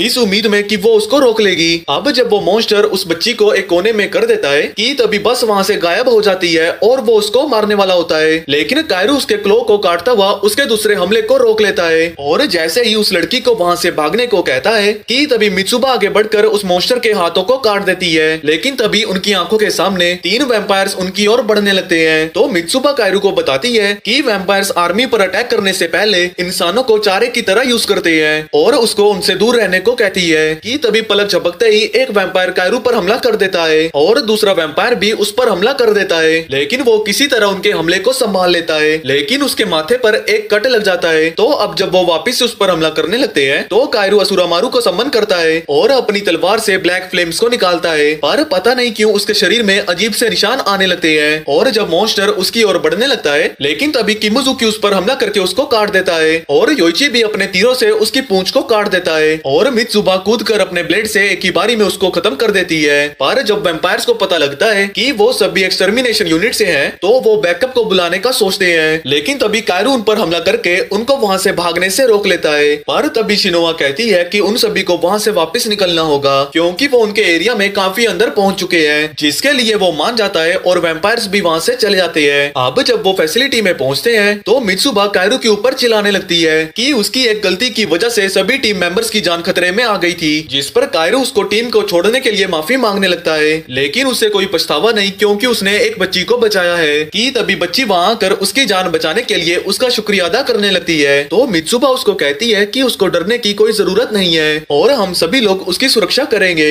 अब थोड़ी देर बाद वो लड़की उन्हें बताती है कि उन वैम्पायर्स का मेन ठिकाना पुराने रेलवे स्टेशन में है। तो अब कुछ घंटों बाद वो वहाँ के लिए निकल जाते हैं। पर जैसे जैसे वो अपनी लोकेशन के करीब पहुँचते हैं तो मित्सुबा कहती है कि अगर वैम्पायर्स की संख्या ज्यादा हुई तो हम सभी को वहाँ से भागना होगा। पर कायरू को लगता है कि इसका प्लान कितना बेकार है और कहता है कि वो अपनी आखिरी सांस तक उनसे लड़ना चाहेगा। इसके बाद वो स्टेशन के पास पहुँच जाते हैं जहाँ पर मित्सुबा उनको वैम्पायर्स के हमलों का ध्यान रखने को कहती है और कायरू को सर फिरे पागल की तरह बर्ताव करने के लिए मना करती है। जिसके बाद वो स्टेशन के अंदर काफी सारे बच्चों को देखते हैं जिनका खून निकालने की वजह से वो काफी कमजोर लग रहे थे। लेकिन जब वो आगे बढ़कर वैम्पायर्स को ढूंढने लगते हैं, किमुजुकी हैरान है कि आखिर ये बच्चे यहाँ से भाग क्यों नहीं रहे, यहाँ तो वैम्पायर्स भी नहीं है। जिस पर मित्सुबा बताती है कि वो बाहर के मॉन्स्टर्स का खाना बनने से डर रहे हैं क्योंकि वैम्पायर्स ने उनकी सुरक्षा का वादा किया है। अब जब वो एक खंडर से फ्लोर में पहुँचते हैं तो वो वहाँ एक वैम्पायर को जाता हुआ देखते हैं, जो देख मित्सुबा अपने हथियार को बाहर निकाल लेती है और टीम को उसको खत्म करने को कहती है। कि तभी कायरू तेजी से भागता हुआ अपनी तलवार को उसके सीने में घुसा देता है और जैसे ही अपनी तलवार को बाहर निकालता है तो वो वैम्पायर उसी वक्त वहाँ पर भस्म हो जाता है। अब इस सब चीजों से गुस्सा होकर मित्सुबा उसको एक थप्पड़ मारने की कोशिश करती है, लेकिन वो उसके हाथ को पकड़ लेता है और कहता है कि उसने वहाँ हमला करने से पहले उसकी कमांड का वेट किया। जो सुनकर मित्सुबा हैरानी से देख रही होती है। कि तभी वो उसको अपनी ओर खींचता है और एक वैम्पायर के हमले को ब्लॉक करके लात मार के दूर कर देता है। जिसके बाद कायरू आगे बढ़कर अपने एक ही हमले से उसको जलाकर राख कर देता है। जिसके बाद वो सभी एक दूसरे स्टेशन पर पहुंचते हैं और देखते हैं कि वहां पर और भी सारे वैम्पायर्स आ गए हैं। जिसके बाद वो अपने हथियारों को बाहर निकालकर उन वैम्पायर्स के हमला करने का इंतजार करने लगते हैं। कि तभी पीछे के शीशे से 3 नए वैम्पायर्स आ जाते हैं और मित्सुबा के पीछे हटने से पहले ही उसको पकड़ लेते हैं। मित्सुबा को एहसास होता है कि उसको वैम्पायर्स के बारे में गलत इन्फॉर्मेशन दी गई थी, जिस पर वैम्पायर कहता है कि उसने बच्ची को धमकाया था कि अगर उसने उनको सच बताया तो वो उनकी फैमिली को खत्म कर देंगे। लेकिन अब जब यहाँ वैम्पायर्स की संख्या बढ़ गई है तो मित्सुबा उन सभी को यहाँ से भागने को कहती है, लेकिन ये बेवकूफ कायरू अभी भी लड़ना चाहता है और आगे बढ़कर उन वैम्पायर्स के साथ लड़ना शुरू कर देता है, जबकि योइची कायरो दूसरे वैम्पायर को मार देता है। जिसके बाद किमिजुकी भी एक वैम्पायर से भिड़ जाता है और कायरू एक को पीछे ढकेल कर दूसरे वैम्पायर की बॉडी में कट्स लगा देता है कि तभी दूसरे वैम्पायर के हमले को ब्लॉक करके उसको लात मार देता है और लीडर की तरफ बढ़कर एक ही हमले में उसको काट देता है और मित्सुबा को बचा लेता है। जिसके बाद टीम इकट्ठा होकर अपनी बैटल के दूसरे राउंड के लिए तैयार हो जाती है और उसी शाम को वो कई सारे बच्चों को बचाकर एक दूसरे कैंप में ले आते हैं। लेकिन जब वो लड़की कायरू को देखती है तो वो उसकी तरफ दौड़ने लगती है और उनसे झूठ बोलने के लिए माफी मांगने लगती है, पर कायरू उसको चिंता ना करने को कहता है और कहता है कि उसने अपनी फैमिली को बचाने का डिसीजन लेकर सही किया। अब उस बच्ची को वहाँ से भेजने के बाद मित्सुबा उसके पीछे आ जाती है और उसको उसकी जान वैम्पायर से बचाने के लिए शुक्रिया अदा कहने लगती है, लेकिन वो फिर भी गुस्से में वहाँ से चली जाती है। अब अगले दिन किमिजुकी एक कार को स्टार्ट करने की कोशिश करने लगता है और जैसे ही वो उसको स्पार्क कर देता है तो कायरू कहता है कि वो इसकी टेस्ट ड्राइव करेगा, पर किमिजुकी कहता है कि वो छोटा है और उसका भी और उसके पास गाड़ी चलाने का लाइसेंस नहीं है। लेकिन जब किमिजुकी बाकी के मेंबर्स के साथ नाश्ता करने जाता है कि तभी कायरू गाड़ी को खंबे से टकरा देता है, जिससे कि वहाँ पर बहुत तेज आवाज आती है। अब कुछ घंटों बाद वो एक दूसरी फैसिलिटी की ओर जाने लगते हैं और जैसे ही वो सभी उसके करीब पहुँचते हैं तो उनको वहाँ से बहुत खतरनाक आवाज सुनाई देती है। मित्सुबा कहती है कि ये आवाज उसी जगह से आ रही है जहाँ पर उनको पहुँचना है और उनको वैम्पायर के हमलों का ध्यान रखने को कहती है। अब जैसे ही वो अपनी जगह के करीब पहुँचते हैं कि तभी वो एक वैम्पायर को वहाँ आता हुआ देखते हैं और कायरू को पता लग जाता है कि वो एक हाई रैंक वैम्पायर है। तो जैसा कि हमने लास्ट पार्ट में देखा, कायरू और उसकी टीम एक दूसरे मिशन के लिए चली जाती है और अपनी डेस्टिनेशन के करीब पहुंचते ही उनके सामने एक हाई रैंक वैम्पायर आ जाता है। तो कायरू किमिजुकी को उसके ऊपर गाड़ी चढ़ाने को कहता है, लेकिन जब वो जैसे ही गाड़ी से कूद जाते हैं तो वैम्पायर उस गाड़ी को रोककर उनके ऊपर ही फेंक देता है, जिससे कि वो गाड़ी वहीं पर ब्लास्ट हो जाती है कि तभी योची अपने तीरों से उसके ऊपर हमला कर देता है, लेकिन वो आसानी से उन सभी को काट देता है और एक पावरफुल हवा का झोंका उनकी ओर फेंकता है, जिसको शिनोआ आसानी से टैकल कर देती है। और जैसे ही वो टीम को अपनी पोजीशन लेने को कहती है कि तभी वैम्पायर उसके पीछे आ जाता है और उसके टुकड़े करने जा ही रहा होता है कि तभी कायरू उसकी तलवार को दूर फेंक देता है और वो वैम्पायर पीछे हट जाता है और ये मौका पाकर टीम उसको मारने के लिए तैयार हो जाती है कि तभी आसमान से दो और वैम्पायर्स वहाँ पर आ जाते हैं। कायरू उन सभी को कहता है कि उनको वहाँ से भाग जाना चाहिए, पर शिनोआ कहती है कि ऐसा करने पर वो सभी मारे जाएंगे, तो उनके पास बचने का सिर्फ एक ही तरीका है कि उनको अपनी पूरी ताकत के साथ उनसे लड़ना होगा और उम्मीद करती है कि हम में से कोई मारा नहीं जाएगा। पर तभी यहाँ एक फीमेल वैम्पायर लीड वैम्पायर को कहती है कि लॉर्ड फेरिड उनका इंतजार फ्रंट लाइन में कर रहे हैं, तो वो अपनी तलवार को वापस रखकर कहता है कि वो उन सभी को अगली बार मार देगा। और जैसे ही एक हाथ की तपली कायरू की पीठ में बजती है तो उसको एहसास होता है कि वैम्पायर तो पहले ही उसके पीछे आ चुका है, लेकिन वो उसको गुड बाय कहकर वहाँ से चला जाता है। अब उन सभी के जाने के बाद शिनोआ अपने घुटनों में गिर जाती है कि वो खुश नसीब है कि सभी लोग जिंदा बच गए, लेकिन कायरू को ये सब देखकर गुस्सा आ जाता है। उसको लगता है कि वो वैम्पायर बस उनके साथ खेल रहा था, उसको लगता था कि उनकी एबिलिटी सेम है, पर वो ये जानकर हैरान हो जाता है कि एलीट वैम्पायर बहुत ज्यादा ताकतवर है। तो शिनोआ उसको उसके जैसा ताकतवर बनने के लिए मैजिकल कर्सिस को सीखने को कहती है, पर इसका ये मतलब नहीं कि उसको इस टीम की कोई जरूरत नहीं है, इससे वैम्पायर उसके ऊपर आसानी से हमला कर देंगे। वो उसको कहती है कि वो टीम के लिए बहुत इंपॉर्टेंट है और उसका उसकी जान बचाने का शुक्रिया अदा करती है। अब दूसरी तरफ यहाँ फैसिलिटी के अंदर काफी सारे सोल्जर्स हेलीकॉप्टर के ऊपर तीर छोड़ देते हैं, जिससे कि वो नीचे टकरा कर ब्लास्ट हो जाते हैं और अब वो जैसे ही और तीरों को छोड़ते हैं तो हेलीकॉप्टर उन सभी को डॉज करने लगते हैं, लेकिन कुछ तीरों के लगने की वजह से वो बीच हवा में ही ब्लास्ट हो जाते हैं। तो अब जब सोल्जर सोच ही रहे थे कि वो सभी ये राउंड जीत गए हैं कि तभी एक प्लेन फैसिलिटी की तरफ बढ़ता हुआ उसके अंदर ही क्रैश हो जाता है और वहाँ फटकर उस बिल्डिंग को तबाह कर देता है। अब इस शुरुआत के साथ दो वैम्पायर अपनी इस तबाही को लेकर खुश होते हैं और बहुत सारे वैम्पायर फैसिलिटी के अंदर घुसने लगते हैं। अब उसी समय ईस्ट साइड में कायरू की टीम वहाँ आ जाती है और उनको पता लगता है कि फैसिलिटी के अंदर अटैक हो गया है और जैसे ही हेलीकॉप्टर उनके ऊपर मिसाइल छोड़ता है तो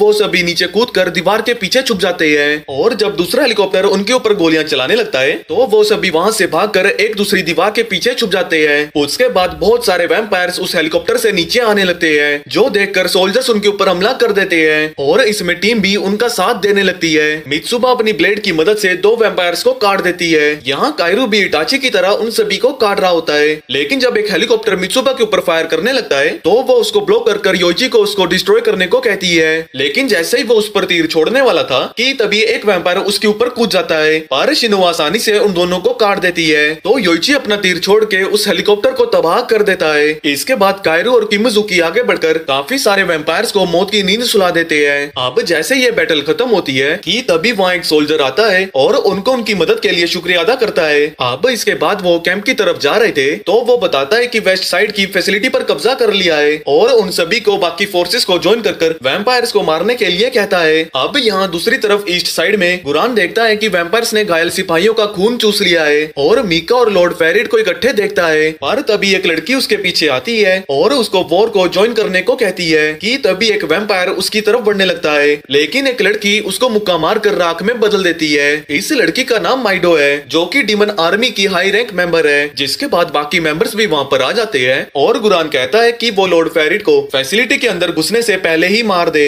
और उसी समय लॉर्ड फेरिड मीका से पूछता है कि क्या बैटल में वो कायरू को सामने देख उसको मार डालेगा, लेकिन वो खंबे से नीचे उतरकर उसकी बात को इग्नोर कर देता है और वहाँ से जाने लगता है। अब हमें 4 साल पहले की कहानी बताई जाती है जब मीका को पहली बार वैम्पायर में कन्वर्ट किया गया था तो वो किसी इंसान से उनका खून पीने को मना करने लगता है, जिसकी वजह से उसके वैम्पायर बनने की ट्रांजिशन पूरी नहीं होगी। पर जब क्वीन क्रोल उसको कहती है कि वो इसके बिना कुछ दिनों में ही मर जाएगा तो वो कहता है कि मॉन्स्टर बनने से तो अच्छा है कि मैं मर ही जाऊं। लेकिन तभी वो अपना हाथ काट कर अपना सारा खून एक गिलास में भर देती है और जैसे ही वो उसको देती है वो उसको दूर फेंक देता है। लेकिन जैसे ही वो वहाँ से जाने लगती है कि तभी वो उसका हाथ पकड़कर उसका सारा खून पीने लगता है। अब यहाँ प्रेजेंट में जब टीम अपने अगले मिशन के लिए जाने लगती है तो शिनोआ कहती है कि लड़के वॉर में फ्रंट लाइन में सर्वाइव नहीं कर पाएंगे क्योंकि हाई रैंक वैम्पायर एक ही बारी में उनको मार देंगे। लेकिन किमिजुकी पूछता है कि क्या कोई तरीका है जिससे कि हम अपनी एबिलिटी को लेवल अप कर सके। तो शिनोआ उनको पावर बढ़ाने वाली गोली दिखाती है और कहती है कि वो इस गोली की मदद से अपने डीमन की पूरी पावर का यूज कर सकेंगे। कायरू पूछता है कि क्या ये पिल्स उसको हाई रैंक वैम्पायर जितना ताकतवर बना देंगी, जिस पर शिनोआ कहती है कि एक पिल उसकी ताकत को 2 गुना कर देगी जबकि 2 पिल 3 गुना। उसकी ये बात से खुश होकर कायरू पूछता है कि क्या होगा अगर वो एक ही बारी में 10 पिल खा लेगा, जिस पर शिनोआ कहती है कि उसका फेफड़ा उसके थोपड़ा से बाहर आ जाएगा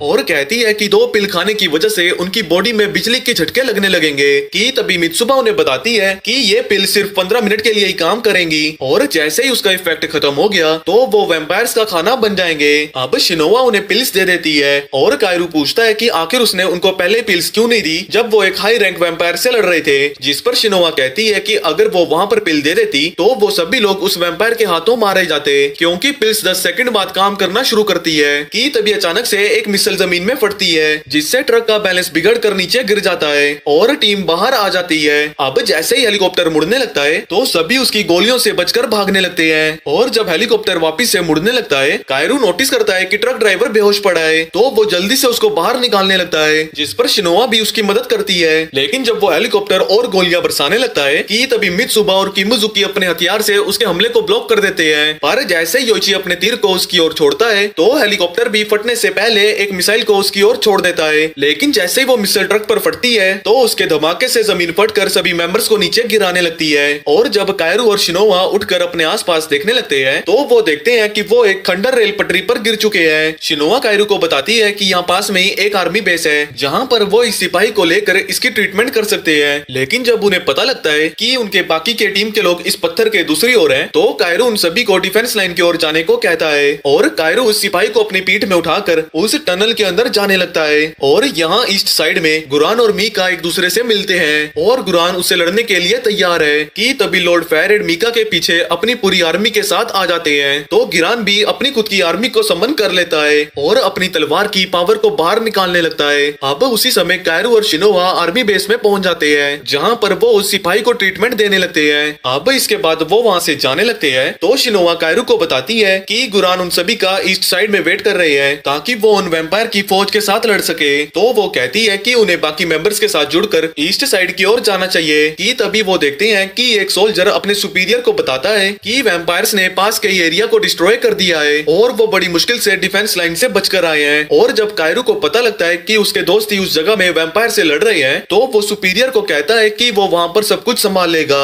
और अब वो जैसे ही वहाँ के लिए जाने लगता है तो वो कहती है कि उनके पास अभी समय नहीं है और इसीलिए उन्हें गुरान के पास पहुँचना चाहिए। लेकिन लेकिन कायरू उसे इग्नोर करके आगे बढ़ने लगता है और वो वहाँ से भागकर जाने लगता है। और दूसरी तरफ यहाँ डिस्ट्रिक्ट में मित्सुबा सभी वैम्पायर्स की मार रही होती है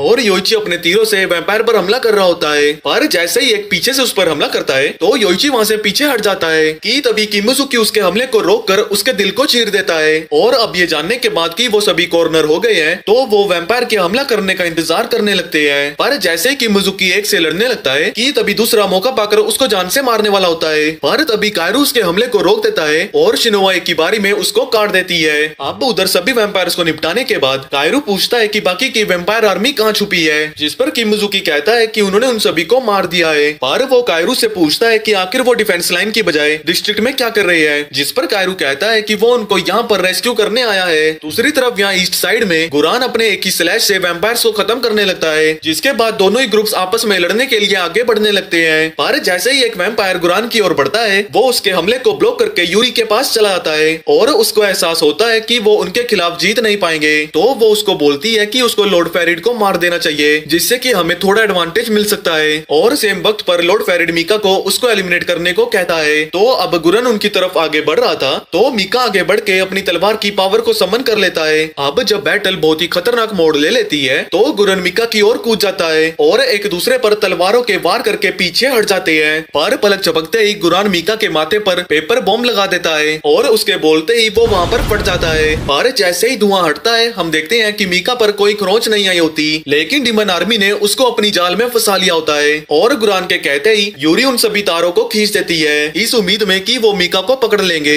लेकिन वो बचकर पीछे कूद जाता है। तो माइडो अपनी पावरफुल स्मोक को कास्ट करके उसकी ओर फेंकने लगता है, पर वो उससे बचकर जैसे ही नीचे कूदता है तो उसको पता लगता है कि गुरान उसके पीछे पहले ही पहुंच गया है। और जैसे ही वो उसको मारने वाला था कि तभी लॉर्ड फेरिड आकर उसको बचा लेते हैं और मुक्का मारकर उसको दूर फेंक देते हैं। पर जब फेरिड बोलता है कि उसने गुरान को हरा दिया तो मीका कहता है कि उसको उसकी मदद की कोई जरूरत नहीं है और वो इस लड़ाई को खुद ही संभाल लेगा। दूसरी तरफ यहाँ गुरान देखता है कि उसके पास कुछ ही सेकंड्स बचे हैं उस पिल के इफेक्ट को खत्म होने को, पर वो जैसे ही दूसरी पिल लेने लगता है माइडो कहती है कि इससे उसकी जान भी जा सकती है, लेकिन गुरान सोचता है कि वो सभी वैसे भी तो मारे जाने वाले हैं, पर उम्मीद करता है कि वो इससे एक हाई रैंक वैम्पायर को मार सकेगा। और जैसे ही मीका उसके पास पहुंचता है वो वादा करता है कि वो उसको मार ही देगा, लेकिन वो एक दूसरे से पीछे हट जाते हैं। पर तभी मीका उस पर वापिस से हमला करके उसको कॉर्नर कर देता है और जैसे ही उसको खत्म करने वाला था कि तभी कायरू और उसकी टीम कुछ ही दूरी में वहां पर पहुंच जाती है और उनकी तरफ बढ़ने लगते हैं और शिनोआ के कहते ही वो सभी अपनी पिल्स को खा लेते हैं इस उम्मीद में कि वो गुरान को बचाकर इस बैटल से भाग जाएंगे,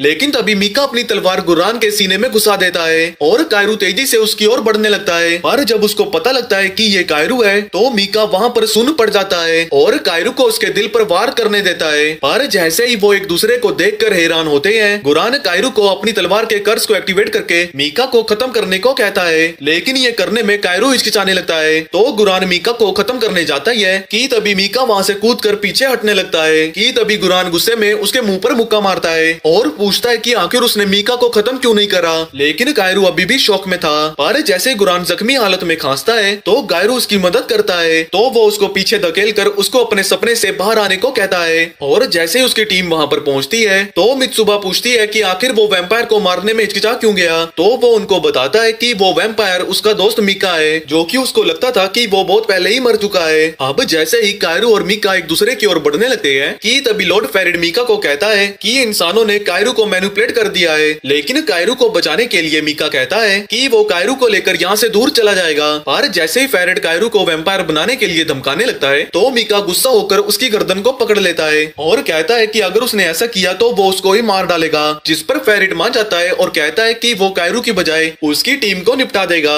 अब जैसे ही मैजिकल रोप्स उसके हाथ को बांध लेती है तो पावर उसकी तलवार में जाने लगती है और एक नया वैम्पायर क्रोली उनके पास पहुंच जाता है, जिसको देखकर टीम पहचान लेती है कि ये तो वही हाई रैंक वैम्पायर है जिससे कि वो पहले भिड़ गए थे और उसको यहाँ देखकर घबरा जाते हैं। अब ये एहसास होने के बाद कि वो उनको हरा नहीं सकते हैं तो गुरान अपनी टीम को वहाँ से भागने को कहता है, पर कायरू नहीं चाहता कि वो मीका को यहाँ पर छोड़कर जाए, पर टीम किसी तरह उसको मना लेती है और वो वहाँ से भागने लगते हैं। पर फेरिड तेजी से भागकर उनके पास खड़कर कहता है कि इस जंग के मैदान से भागना किसी को भी अलाउड नहीं है। लेकिन वो जैसे ही कायरू के पीछे पहुंचता है तो कायरू उसके ऊपर किसी पागलों की तरह हमला करने लगता है। दरअसल वो अपने दोस्तों की मौत का बदला लेने के लिए पागल सा हो चुका है। तो गुरान भी उस लड़ाई को ज्वाइन कर लेता है। गुरान तेजी से उसके पास जाता है, लेकिन वो उसके हमले को डॉज कर देता है और उसके पीछे आकर लात मार के पोल की तरफ फेंक देता है। पर जब माइडो उसको बचाने के लिए उसकी तरफ भागती है कि तभी एक दूसरा वैम्पायर यूरी को लात मारकर दूर फेंक देता है और उसके आगे आकर एक हवा का झोंका मार के उसके चेहरे में एक स्लाइस कर देती है, जो देखकर बाकी की टीम भी वैम्पायर से लड़ना शुरू कर देती है। और योइची जैसे ही अपने तीर से एक को मार देता है तो वो बारीकी से एक के हमले को डॉज कर देता है। पर जब वो जैसे ही दोबारा निशाना लगाता है तो वो डर के मारे वहीं पर सुन हो जाता है कि तभी किमुजुकी उसको धक्का देकर वैम्पायर के हमले को ब्लॉक कर देता है। और अब जैसे ही फेरिड ने गुरान को दीवार से चिपका दिया तो कायरू उनको बचाने के लिए आगे बढ़ने लगता है। वो बाल बाल ही गुरान की गर्दन को काटने से बचता है। पर जैसे ही फेरिड उसके पीछे आता है और बोलता है कि वो अब उसको खत्म करने वाला है कि तभी उसके बाजू को मीका अपनी तलवार से काट देता है। मीका कहता है कि उनको इसी वक्त यहाँ से भागना होगा। पर कायरू हैरान है कि आखिर वो उन वैम्पायर के साथ क्यों घूम रहा है जिन्होंने उनके दोस्तों को मारा था। लेकिन वो उसके क्वेश्चन को इग्नोर करते हुए उसको एक बच्चे की तरह उठाकर वहाँ से चला जाता है। लेकिन कायरू फिर भी उससे पूछता है कि आखिर उसने वैम्पायर की आर्मी को ज्वाइन क्यों किया, जिस पर मीका कहता है कि उसको लगता है कि इंसान बहुत ही बुरे और खतरनाक है और उसको उनसे हमेशा के लिए दूर रहने को कहता है। अब जैसे ही वो उसको कूदते हुए ले जाने लगता है कि तभी कायरू उसको धक्का देकर उसकी चपेट से बाहर आ जाता है। पर जब मीका आगे बढ़कर कायरू को कहता है कि इंसान ही है जो कि इस दुनिया को तबाह करना चाहते हैं और उसको ऑफर करता है कि वो उसको एक सेफ जगह पर ले जाएगा,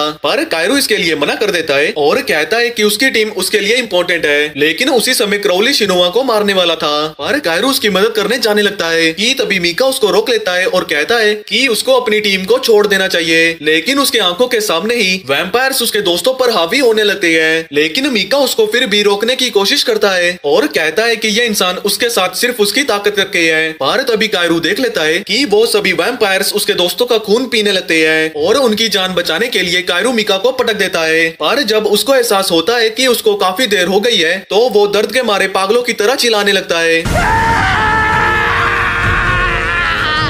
कि तभी उसकी आंख से खून का आंसू टपकने लगता है। अब यहाँ स्पिरिट वर्ल्ड के अंदर कायरू सोचता है कि शायद असुरामारू उसकी बॉडी पर कंट्रोल करने की कोशिश कर रही है, लेकिन वो कहती है कि उसके शरीर के अंदर एक शैतान है जो कि अपनी ताकत को बाहर निकाल रहा है। और जब वो ऊपर की ओर आसमान को देखते हैं तो देखते हैं कि वहाँ पर ये अजीब सा म्यूजिकल इंस्ट्रूमेंट बज रहा है और आसमान में बहुत सारी परियां दिखाई देती है, जो देखकर असुरामारू कहती है कि उसके अंदर का शैतान बाहर निकलने की कोशिश कर रहा है। कि तभी एक काली सी परछाई कायरू की पीठ से बाहर निकलने लगती है और बहुत ही तेजी से पेड़ की टहनियों की तरह बाहर निकलने लगती है। वो दर्द के मारे शैतानों की तरह चिल्लाने लगता है। मीका उससे बात कर उसको उसके होश में लाने की कोशिश करता है, पर तभी वो अपनी तलवार को घुमाता है और उसके हमले से पूरा एरिया ही डिस्ट्रॉय हो जाता है। ये तमाशा देखकर क्राउली डिसाइड करता है कि वो कायरू से लड़ेगा, लेकिन वो बहुत ही बारीकी से कायरू के हमले से बचता है, जो कि उसके पीछे का एरिया पूरी तरह से तबाह कर देता है। वो ये देख हैरान होता है कि आखिर कायरू इतना पावरफुल कैसे हो गया। कि तभी कायरू उसके पीछे आकर उस पर हमला कर देता है,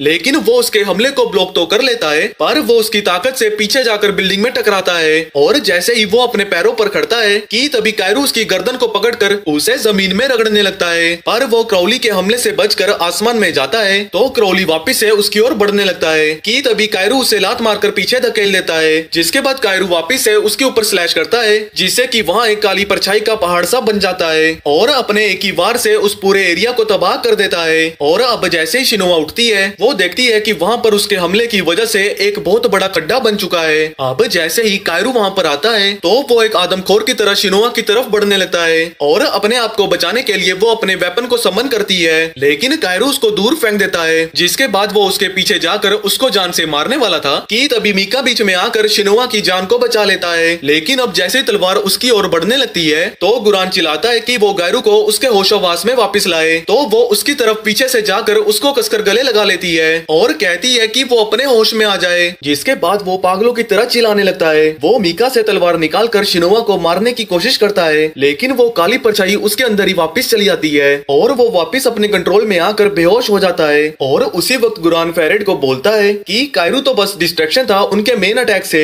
हम देखते हैं कि दूरी में एक सोल्जर ने वैम्पायर्स के ऊपर अपनी गन से निशाना लगाया होता है और उसके गोली चलाते ही 3 टाइगर नीली फ्लेम से निकलकर जमीन में जाकर बचते हैं, लेकिन फेरेड उस हमले से बच जाता है और वैम्पायर्स के जाने के बाद आर्मी वहाँ पर आ जाती है और लीडर बताता है कि वो हिरागी फैमिली से हैं और उनका मिशन सारे वैम्पायर्स को पकड़ना है। अब कुछ दिनों बाद शिनोआ एक सीक्रेट फैसिलिटी में आती है, लेकिन गार्ड्स कहते हैं कि रिस्ट्रिक्टेड एरिया में किसी का भी आना मना है और उसको यहाँ से जाने को कहते हैं। पर जब वो उनको बताती है कि वो एक्सटर्मिनेशन यूनिट से है तो गार्ड कहता है कि सुपीरियर ऑफिसर को ही गेट के उस पार जाना अलाउड है। तो शिनोआ सोचती है कि आखिर ये फैसिलिटी किस काम की है, जिस पर दूसरा गार्ड बताता है कि ये फैसिलिटी एक लैब है जिसमें कि वैम्पायर्स पर एक्सपेरिमेंट किए जाते हैं। तो अब जब वो अंदर जाना चाहती थी तो शिनोआ उनको अपना बैज दिखाती है, जो देखकर उन्हें पता लगता है कि वो हिरागी फैमिली की ही मेंबर है। जिसके बाद वो उसको अंदर जाने देते हैं। अब जब वो अंदर जाने लगती है वो देखती है कि कुछ वैम्पायर्स को जेल के अंदर बंद किया गया है। जिसके बाद वो एक बहुत बड़ी लैब के पास पहुंचती है जहां वो देखती है कि साइंटिस्ट वैम्पायर के खून पर रिसर्च कर रहे हैं और सोचती है कि शायद इसकी वजह से ही पहली वॉर हुई होगी। तो अब जब वो गुरान के ऑफिस में पहुंचती है वो बताती है कि कायरू उस बैटल के बाद से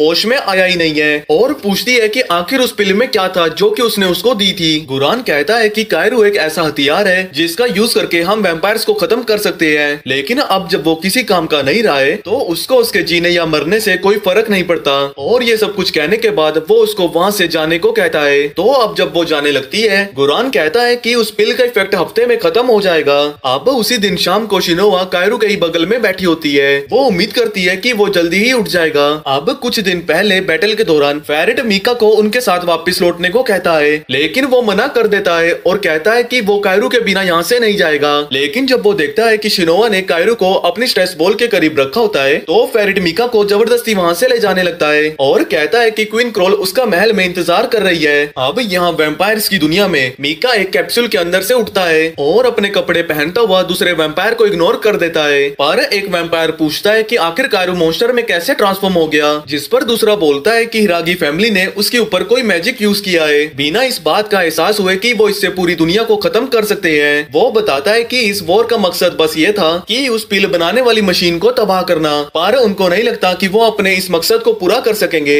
जो सुनकर मीका उनको इग्नोर करके जाने लगता है, जिस पर वैम्पायर को लगता है कि शायद वो बहुत मिस्टीरियस है और सोचता है कि आखिर वो है कौन। मीका बोलता है कि उसके पास्ट में कुछ जानने लायक नहीं है और जैसे ही उसको कायरू का हैरानी से भरा चेहरा याद आता है और उनको बोलता है कि मैं बस एक बेकार आदमखोर वैम्पायर हूँ जिसका इस दुनिया में कोई फ्यूचर नहीं है। अब यहाँ दूसरी तरफ कायरू को फाइनली होश आ जाता है और योइची उसको जिंदा देखकर खुश है और तेजी से भागता हुआ बाकी सभी को बुलाने जाता है कि तभी वहाँ पर शिनोआ भी आ जाती है और वो भी उसको जिंदा देखकर बहुत खुश है। कायरू बोलता है कि उसको वॉर की कोई भी मेमोरीज याद नहीं है, जिस पर वो उसको बताती है कि वहाँ पर नई आर्मी आ गई थी और उन्होंने हमको उस दिन बचा लिया और उनकी मदद से हमने काफी सारे वैम्पायर्स को खत्म कर दिया। कायरू चौंक कर पूछता है कि क्या मीका को आर्मी वालों ने पकड़ लिया है, तो वो कहती है कि वो वहाँ से भागकर अपने वैम्पायर्स की दुनिया में चला गया है। पर तभी कायरू को एहसास होता है कि वो बीमार लग रही है और वो उसके पास जाकर उसका घाव देखता है और सोचता है कि क्या वो एक वैम्पायर में बदलने वाली है। लेकिन तभी मित्सुबा वहाँ आकर उनको ऐसी हालत में देखती है और सोचती है कि वो दोनों इस मोमेंट में किस करने वाले थे,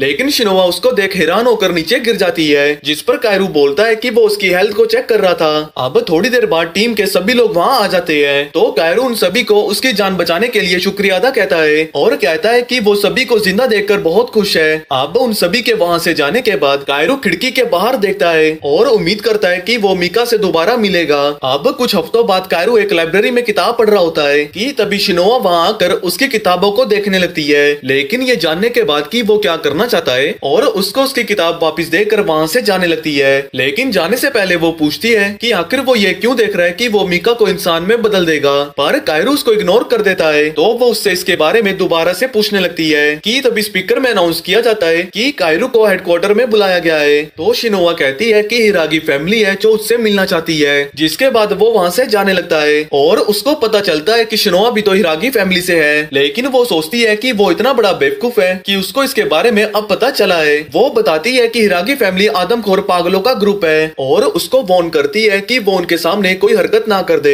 अब फैसिलिटी से बाहर आने के बाद वो गुरान से मिलता है, जो कि बोलता है कि हिरागी फैमिली उसको अपनी आर्मी में ज्वाइन करवाना चाहती है और चाहता है कि वो उनको ज्वाइन करने से मना कर दे। जिसके बाद कायरू अब हिरागी फैमिली की फैसिलिटी में पहुंचता है। वो मित्सुबा से मिलता है जो कि वहां से बाहर आ रही होती है। वो पूछता है कि वो आखिर यहाँ क्या कर रही है, जिस पर वो बोलती है कि उसको यहाँ पूछताछ के लिए बुलाया गया था और वैम्पायर से लड़ने के लिए उसको प्रमोशन मिल गई है। लेकिन वो कहती है कि वो तो बस वॉर में बोझ थी और कहती है कि वो इस प्रमोशन को डिजर्व नहीं करती है। पर कायरू कहता है कि उसको इस तरह उदास होने की कोई जरूरत नहीं है और उसको ये प्रमोशन उसके हार्डवर्क के लिए मिल रहा है। तो अब कायरू के वहाँ से जाने से पहले मित्सुबा बोलती है कि हिरागी फैमिली उसको स्पाई की तरह यूज करने वाले हैं और अंदर कुछ ऐसे पागल ऑफिसर्स भी हैं जो कि उसको जबरदस्ती डेविल मानने के लिए मजबूर भी करेंगे। अब थोड़ी देर बाद कायरू उस हॉल के अंदर चला जाता है और दरवाजा अपने आप ही बंद हो जाता है कि तभी एक लाइट जलती है और उसके पीछे एक वैम्पायर होता है। वो उसके खून की प्यास में उसके ऊपर हमला कर देता है, लेकिन वो उसके हमले से बचकर उसकी तरफ बढ़कर एक ही बारी में उसको काट देता है, जिससे कि वो वैम्पायर वहीं पर मारा जाता है। पर तभी हमें पता लगता है कि हिरागी फैमिली ये सब कुछ देख रही होती है, जहाँ पर लीडर कुरोडो बताते हैं कि ये वैम्पायर तो बस एक ट्रैप था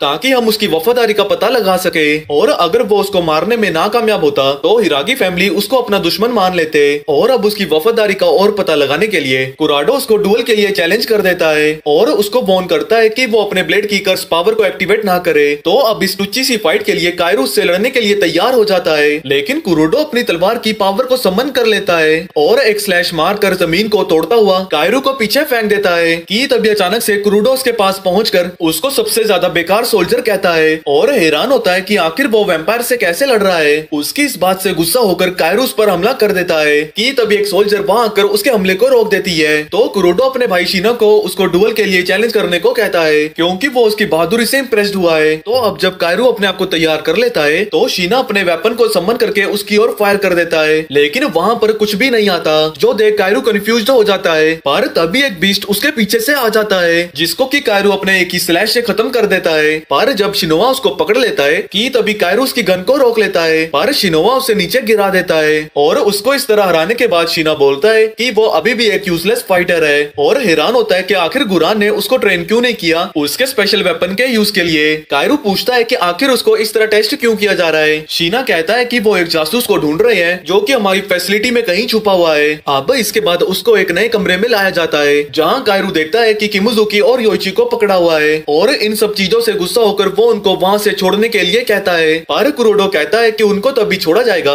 जब वो अपनी सच्चाई को सच सच बता देगा। वो कहता है कि हमें तुम्हारे पास्ट के बारे में कुछ पता नहीं है और हैरान है कि आखिर उसकी टीम के पास स्पेशल वेपन कैसे आए। पर कायरू कुछ भी बड़बड़ाने लगता है तो कुराडो एक सोल्जर को कहता है कि वो किमुजुकी और योइची को टॉर्चर करे। तो कायरू ये देख उनको रुकने को कहता है। तो कुरोडो पूछता है कि आखिर वो गुरान के साथ क्या कर रहा है और हैरान होता है कि आखिर उसका नाम एक पावरफुल फैमिली के नाम पर कैसे है। कायरू बताता है कि उसको उसका नाम एक ऑर्फनेज से मिला है और गुरान ने उसको अपने साथ रखा था जब वो उस वैम्पायर की दुनिया से बचकर बाहर निकला था। कुरोडो बताता है कि ऑर्फनेज ने तुम्हें एक्सपेरिमेंट के लिए रखा हुआ था क्योंकि वो ऑर्फनेज बच्चों पर एक्सपेरिमेंट के लिए जाना जाता था, लेकिन कायरू को इन सब के बारे में कुछ भी पता नहीं होता। तो कुरोडो कहता है कि गुरान उसकी एबिलिटी को बाहर निकालने की कोशिश कर रहा है, लेकिन कुरोडो चाहता है कि कायरू उसकी आर्मी को ज्वाइन करे, लेकिन कायरू उसके इस ऑफर से खुश नहीं होता है और सोचता है कि ये कुरोडो तो पागल है। तो वो उसको किमुजुकी और योइची को छोड़ने को कहता है और जैसे ही उनको छोड़ते हैं वो बहुत ही ज्यादा थकने के कारण नीचे गिर जाते हैं। अब इसके बाद वो सभी फैसिलिटी से बाहर आने लगते हैं कि तभी मित्सुबा उनकी ओर भागने लगती है और पूछती है कि आखिर उन्हें इतनी चोटें कैसे आई। पर वो उसकी बातों का जवाब देता इससे पहले वो गुरान को देख लेता है और सीधा उसके पास जाकर पूछता है कि क्या आखिर वो उसका इस्तेमाल कर रहा है। तो गुरान कहता है कि उसने उसकी हिडन एबिलिटी को देख लिया था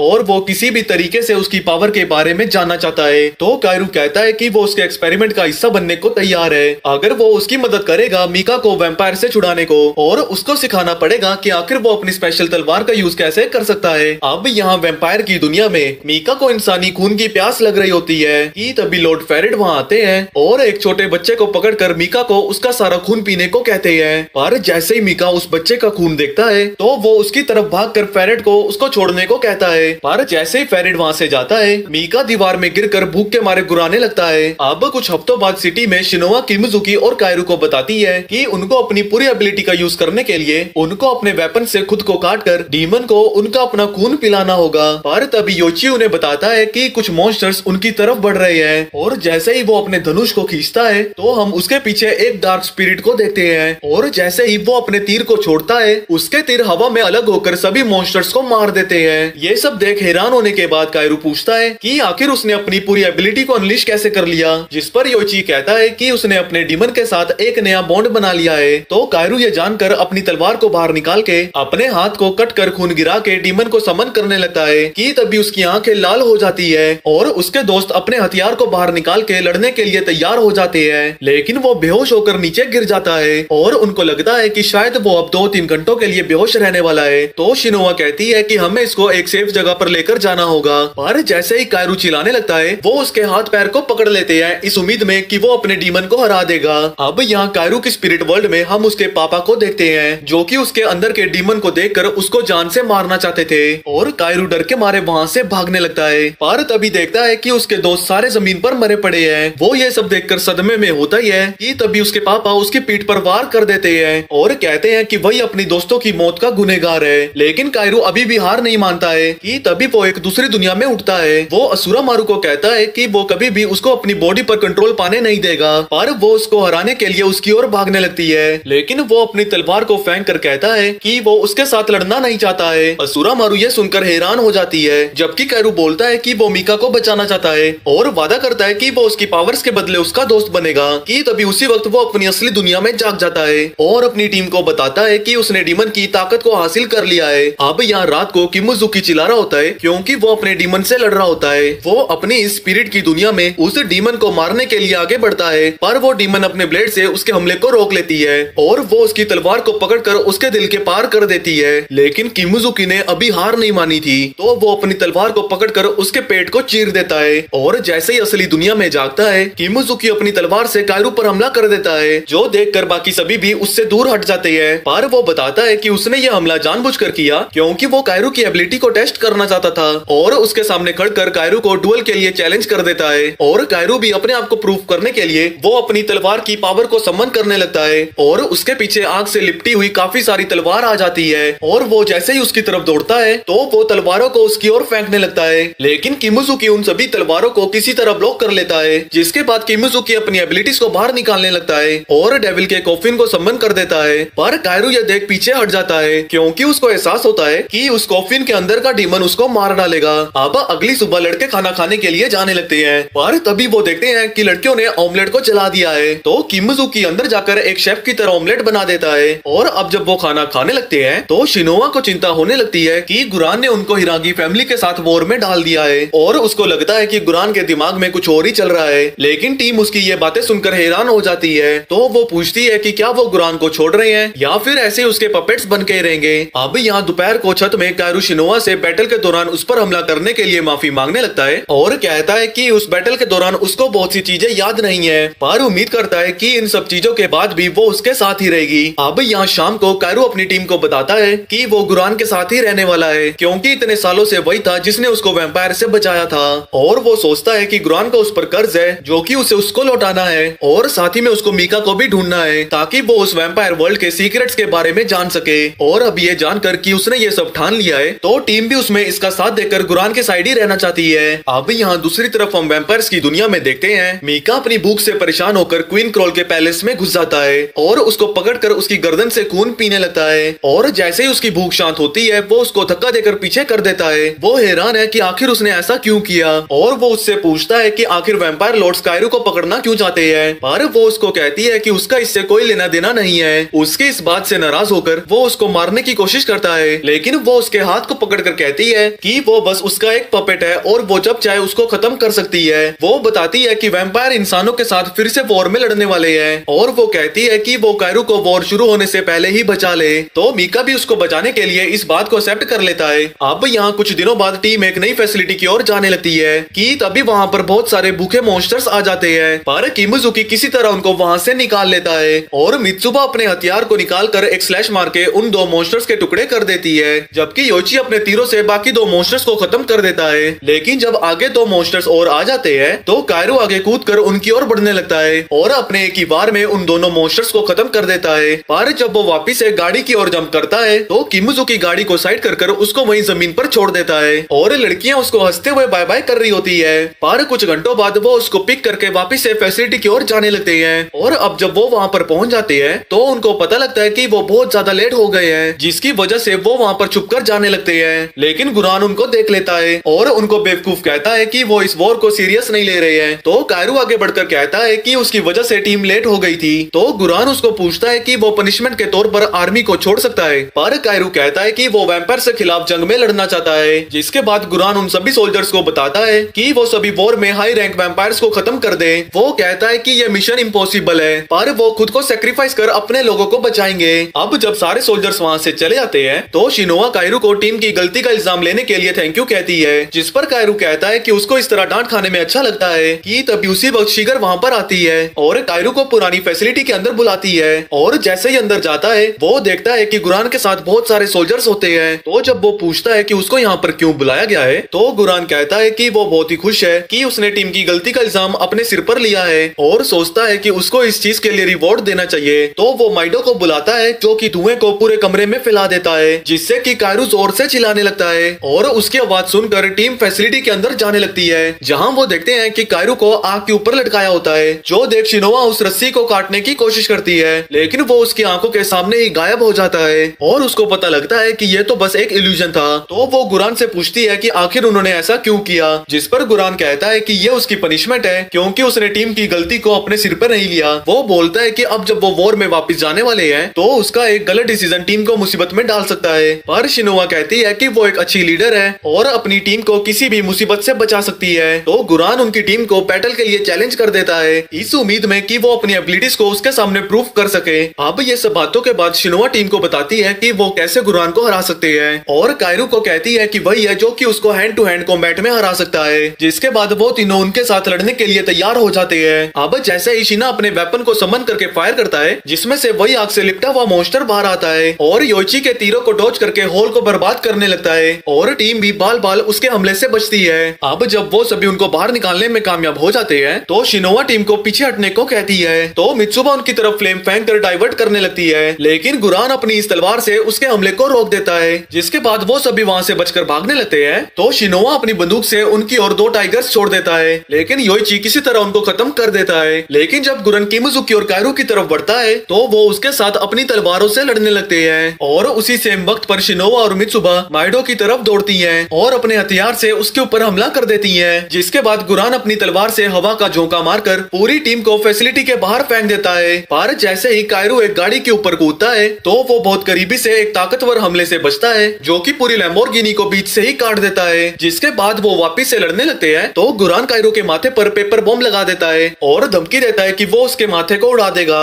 जो सुनकर कायरू उसकी तरफ दौड़ने लगता है, इस उम्मीद में कि वो उसको भी साथ ले फटेगा। पर शिना उसकी तरफ एक फायर करता है जिसको कि वो रोकने में कामयाब हो जाता है, लेकिन वो पेपर बॉम्ब उसके माथे में फट जाता है और गुरान मित्सुबा को मारकर बेहोश कर देता है और उसी वक्त पर शिनोआ का हथियार उसके हाथ से छुड़वा देता है। वो उसको बोलता है कि उसकी टीम बस कमजोरों से भरी हुई है और वो सभी मिलकर भी एक हाई रैंक वैम्पायर के सामने नहीं टिक पाएंगे। तो भाई लोग अभी के लिए इस वीडियो को यहीं पर खत्म करते हैं और अगर आपको इसके आगे की कहानी जाननी है तो चैनल को सब्सक्राइब करके नीचे कमेंट्स में नेक्स्ट पार्ट जरूर लिखे। तो अभी के लिए इतना ही और मिलते हैं नेक्स्ट वीडियो में।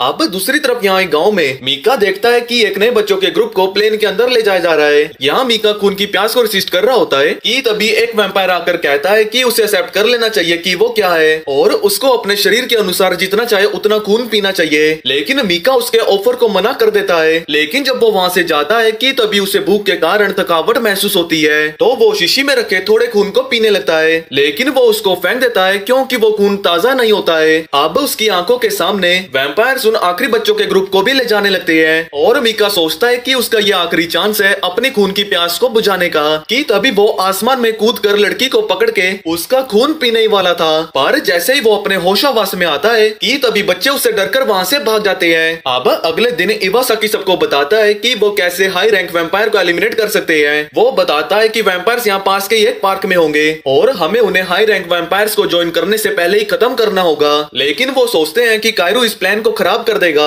और नारुमी की टीम उसे एक बोझ मानती है जो कि बैटल में लड़ने के काबिल नहीं। शिनोआ अपनी टीम की रिस्पेक्ट को वापस पाना चाहती थी तो वो प्रॉमिस करती है कि वो इस मिशन को पूरा करेंगे और उसी समय शीना और योइची एक टावर के ऊपर वेट कर रहे होते हैं ताकि वो शिनोआ की टीम की मदद करके वैम्पायर्स को एलिमिनेट कर दे। पर जब योइची इस माहौल से डर रहा होता है तो शीना उसको खुद पर भरोसा रखने को कहता है और वो उसको कहता है कि वो डरपोक कमजोर नहीं है। तो योइची एक लंबी सांस लेकर अपने आप को रिलैक्स कर लेता है और अपने तीर को खींचकर हाई रैंक वैम्पायर्स पर निशाना लगाने लगता है कि तभी वो उस हाई रैंक वैम्पायर को देख लेते हैं और अपने एक राइट मोमेंट का इंतजार करने लगते हैं। अब यहाँ पार्क के अंदर जब वैम्पायर अपनी स्पेशल वाइन पी रहे थे लेकिन तभी वो खतरे को भांपकर अपने साथी से खुद को कवर कर लेता है और जैसे ही धूल हटती है हम देखते हैं कि उसको एक भी क्रोंच नहीं आई होती तो वो एक पावरफुल स्लैश को उस टावर की ओर फेंकता है और वो टावर को बीच से काट देता है और उसी समय स्क्वाड भी वैम्पायर्स की ओर बढ़ने लगती है। तो कायरू कहता है कि वो अपनी स्ट्रेंथ को टेस्ट करने के लिए उन वैम्पायर्स से लड़ेगा और जैसे ही दो वैम्पायर्स उसकी ओर बढ़ते हैं कि तभी योइची का एरो उन दोनों के साथ बाकी सभी वैम्पायर्स को भी खत्म कर देता है जिससे कायरू को हाई रैंक वैम्पायर से लड़ने का मौका मिल जाता है। और जैसे ही कायरू अपनी तलवार लेकर आगे बढ़ता है लेकिन वैम्पायर उसके अटैक से बचकर उसकी तलवार को ब्लॉक कर उसे दूर फेंक देता है और तभी किमिजुकी के हमले से बचता है कि तभी शिनोआ उसको खत्म करने जाती है लेकिन वो उसको पकड़ लेता है और जैसे ही इवासाकी उसको हवा में उड़कर मारने वाला था तो वो शिनोआ को उसकी ओर फेंकता है पर तभी कायरू उसके हमले को रोक लेता है और जैसे ही वैम्पायर कायरू के पीछे जाता है तो शिनोआ अपने फ्लेमिंग मॉन्स्टर्स को बाहर निकाल के उस पर हमला कर देती है लेकिन वो उनको आसानी से काट देता है और कायरू को हवा के झोंके से दूर फेंक देता है कि तभी किमिजुकी आगे बढ़कर उसके ऊपर तलवारों से हमला करने लगता है पर जैसे ही उसकी तलवार उसके हाथ से छूटती है और वो उसको मारने जाता ही है कि तभी वैम्पायर की पीठ में दो तलवारें घुस जाती है और इवासाकी अपनी तलवार की पावर को बाहर निकाल के उसके हाथों को पूरी तरह से बांधकर उसे रोक लेता है और जैसे ही वो उसे खत्म करने जाते हैं कि तभी वो अपनी तलवार से अपने हाथ को काट कर वहाँ से गायब हो जाता है और टीम जैसे ही उस पर दोबारा से अटैक करने के लिए तैयार होती है कि तभी किमिजुकी कहता है कि हमने उसे अपने ट्रैप में फंसा लिया है। वो वैम्पायर को चिढ़ाता है और सोचता है कि क्या वो अपने हाथ को रिजनरेट कर लेगा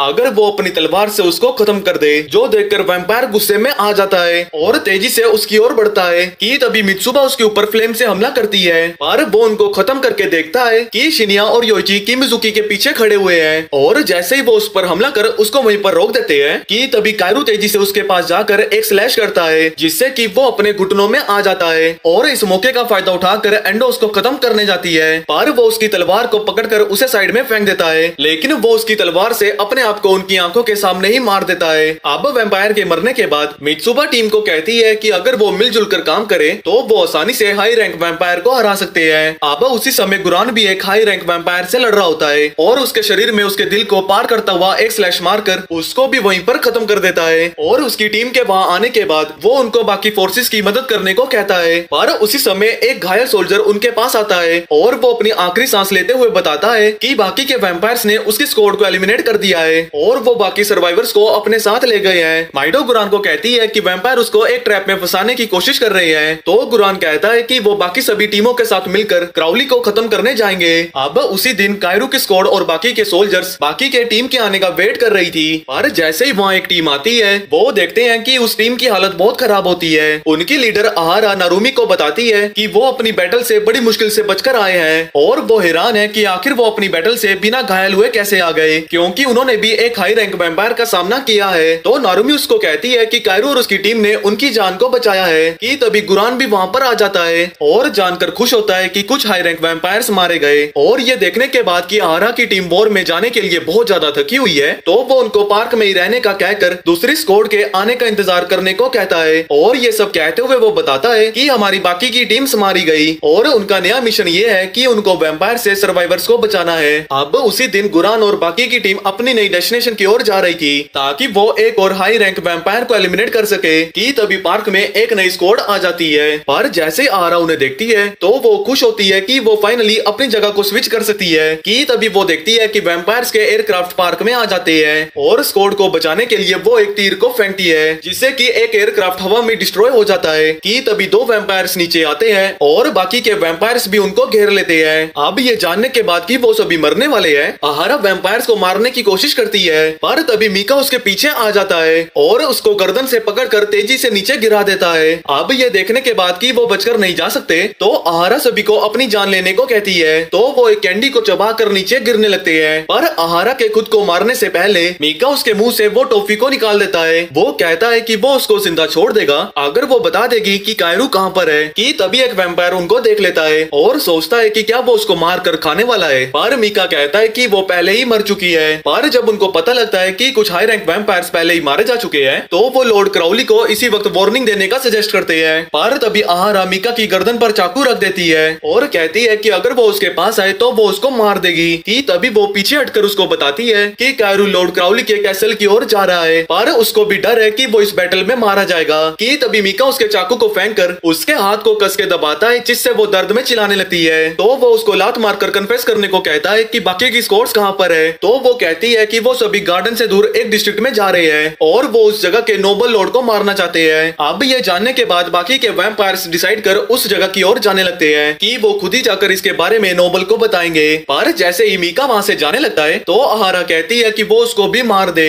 पर वो कहता है कि वो ये खुद कर सकती है। लेकिन उनमें से एक वैम्पायर कहता है कि वो उसको भी अपने साथ ले चले ताकि वो उसको नोबल के सामने पेश कर सके। ये सब कुछ सुनने के बाद आहारा अपने धनुष को उठा लेती है और उन सभी को मारने के लिए तैयार हो जाती है। पर जैसे ही वो तीर छोड़ती है वो अपने निशाने से चूक जाती है और मीका अपनी तलवार के एक स्लैश में उसको खत्म कर देता है। अब इस चीज से निराश होने के बाद वैम्पायर्स वहाँ से जाने लगते हैं। मीका उन्हें कहता है कि वो यहाँ पर रुकना चाहता है और वो चाहता है कि वो कुछ वैम्पायर्स के साथ लॉर्ड क्राउली के कैसल में जाए। दूसरी तरफ यहाँ गुरान और उसकी स्क्वाड रूफ टॉप में आ गई है, पर होस्टेजेस को देखने के बाद उसको एहसास हो जाता है कि उनको एक ट्रैप में फंसाया जा रहा है। वो उनको कहता है कि उनका मिशन सिर्फ जिंदा रहना है ताकि जल्दी से बैकअप आकर उनको नेक्स्ट मिशन के लिए ज्वाइन करे। अब जैसे ही टीम वहाँ से जाती है तो योची क्रोली को एक खिड़की में ढूंढ लेता है और इस मौके में वो उसको मारने के लिए वो अपने बीस्ट को उसकी खिड़की में छोड़ देता है, जिससे कि वहाँ एक बहुत बड़ा धमाका होता है। लेकिन इससे क्राउली को कुछ नहीं हुआ होता और वो आसानी से उसके इस बीस्ट को पकड़ लेता है। अब उसकी ये ताकत देखने के बाद गुरान सोचता है कि क्या उसका सोल्जर्स को बचाने का प्लान सक्सेसफुल हो भी पाएगा। पर जब शिन्या सजेस्ट करता है कि उन्हें होस्टेजेस को छोड़कर अपनी लाइफ को बचा के भागना चाहिए, लेकिन कायरू कहता है कि वो तब तक नहीं जाएगा जब तक कि वो सोल्जर्स को बचाना ले। अब यहाँ कुछ समय बाद स्क्वाड को दो टीम में अलग कर दिया जाता है और वो अपने नए मिशन के लिए तैयार हो जाते हैं। अब जब वो यहाँ सिग्नल का वेट कर रहे थे कि एक धमाका उनके पीछे एक बिल्डिंग को तबाह कर देता है और उसी समय गुरान एक वैम्पायर को मारकर दूसरे को भी मार देता है और माइडो भी एक को पंच से मार देती है, साथ में यूरी भी दो को खत्म कर देती है। पर जैसे ही और वैम्पायर्स उनकी तरफ बढ़ते हैं कि तभी गोशी अपनी स्मोक से एक ऐसा इल्यूजन बनाता है कि वहाँ पर 100 से भी ज्यादा सोल्जर्स मौजूद हैं। अब जब वैम्पायर्स इस झांसे में फंस जाते हैं तो गुरान और उसकी टीम वहाँ से आगे बढ़ने लगती है और नारुमी सोल्जर्स को छुड़ाने लगती है। कि तभी गुरान कूदता हुआ क्राउली के पास पहुंच जाता है, लेकिन क्राउली अपनी तलवार से उसको पीछे ढकेल देता है, पर गुरान उसकी ओर पेपर बॉम्ब फेंक के ब्लास्ट कर देता है, लेकिन क्राउली उसके हाथ को पकड़ लेता है। कि तभी शिन्या उसके पीछे से आ जाता है, वो गुरान को उसके ऊपर फेंक कर दोनों को बिल्डिंग की दीवार में पटक देता है। अब जब उनके कमांडर्स बिल्डिंग में फंस गए हैं तो कायरू उन्हें बोलता है कि हमें पहले उन्हें बचाना चाहिए, जिसके लिए बाकी सभी भी तैयार हो जाते हैं। अब यहाँ बिल्डिंग के अंदर जब शिन्या और गुरान उस हमले से रिकवर हो रहे थे कि तभी क्राउली वहाँ पर आ जाता है और उनकी बहादुरी की तारीफ करने लगता है, पर वो वादा करता है कि वो उनको बेरहमी की मौत नहीं मारेगा। पर तभी गुरान उसके ऊपर हमला कर देता है, जिसको क्राउली बहुत आसानी से डॉज कर रहा होता है। क्राउली आसानी से उसकी मूवमेंट्स को पढ़ रहा होता है, पर जब शिन्या उस पर फायर करने वाला था पर तभी एक लड़की उसको अपने हंटर से मारकर नीचे गिरा देती है, लेकिन गुरन हार नहीं मानता और वो उसके ऊपर दोबारा से हमला करता है, लेकिन वो उसको फिर से पीछे ढकेल देता है। अब उसको खत्म करने के लिए गुरान अपनी तलवार की पावर को निकालता है और उसी समय शिन्या भी उसके ऊपर फायर कर देता है, लेकिन वो उन दोनों के हमलों को काट कर शिन्या के ऊपर फ्लेम गिरा देता है, पर किसी तरह वो वहाँ से बचकर भाग जाते हैं। और जैसे ही हॉल से जाने लगते हैं कि तभी क्राउली उनके पीछे जाने लगता है, तो शिन्या उसके ऊपर अपनी गन से फायर करता है और वो किसी तरह उनके हमले को रोककर एक को डॉज कर देता है, जिसके बाद वो वहाँ से तेजी से बचकर भागने लगते हैं। लेकिन क्राउली दीवार तोड़कर उनके सामने आ जाता है और गुरान के ऊपर हमला कर देता है, लेकिन तभी वैम्पायर एक मौका पाकर उसके सीने में तलवार घुसा देता है और कहता है कि वो उनके सामने कुछ भी नहीं है। कि तभी वो उसको गर्दन से उठाकर कहता है कि वो उसकी बॉडी को अपने नौकर की तरह रखेगा।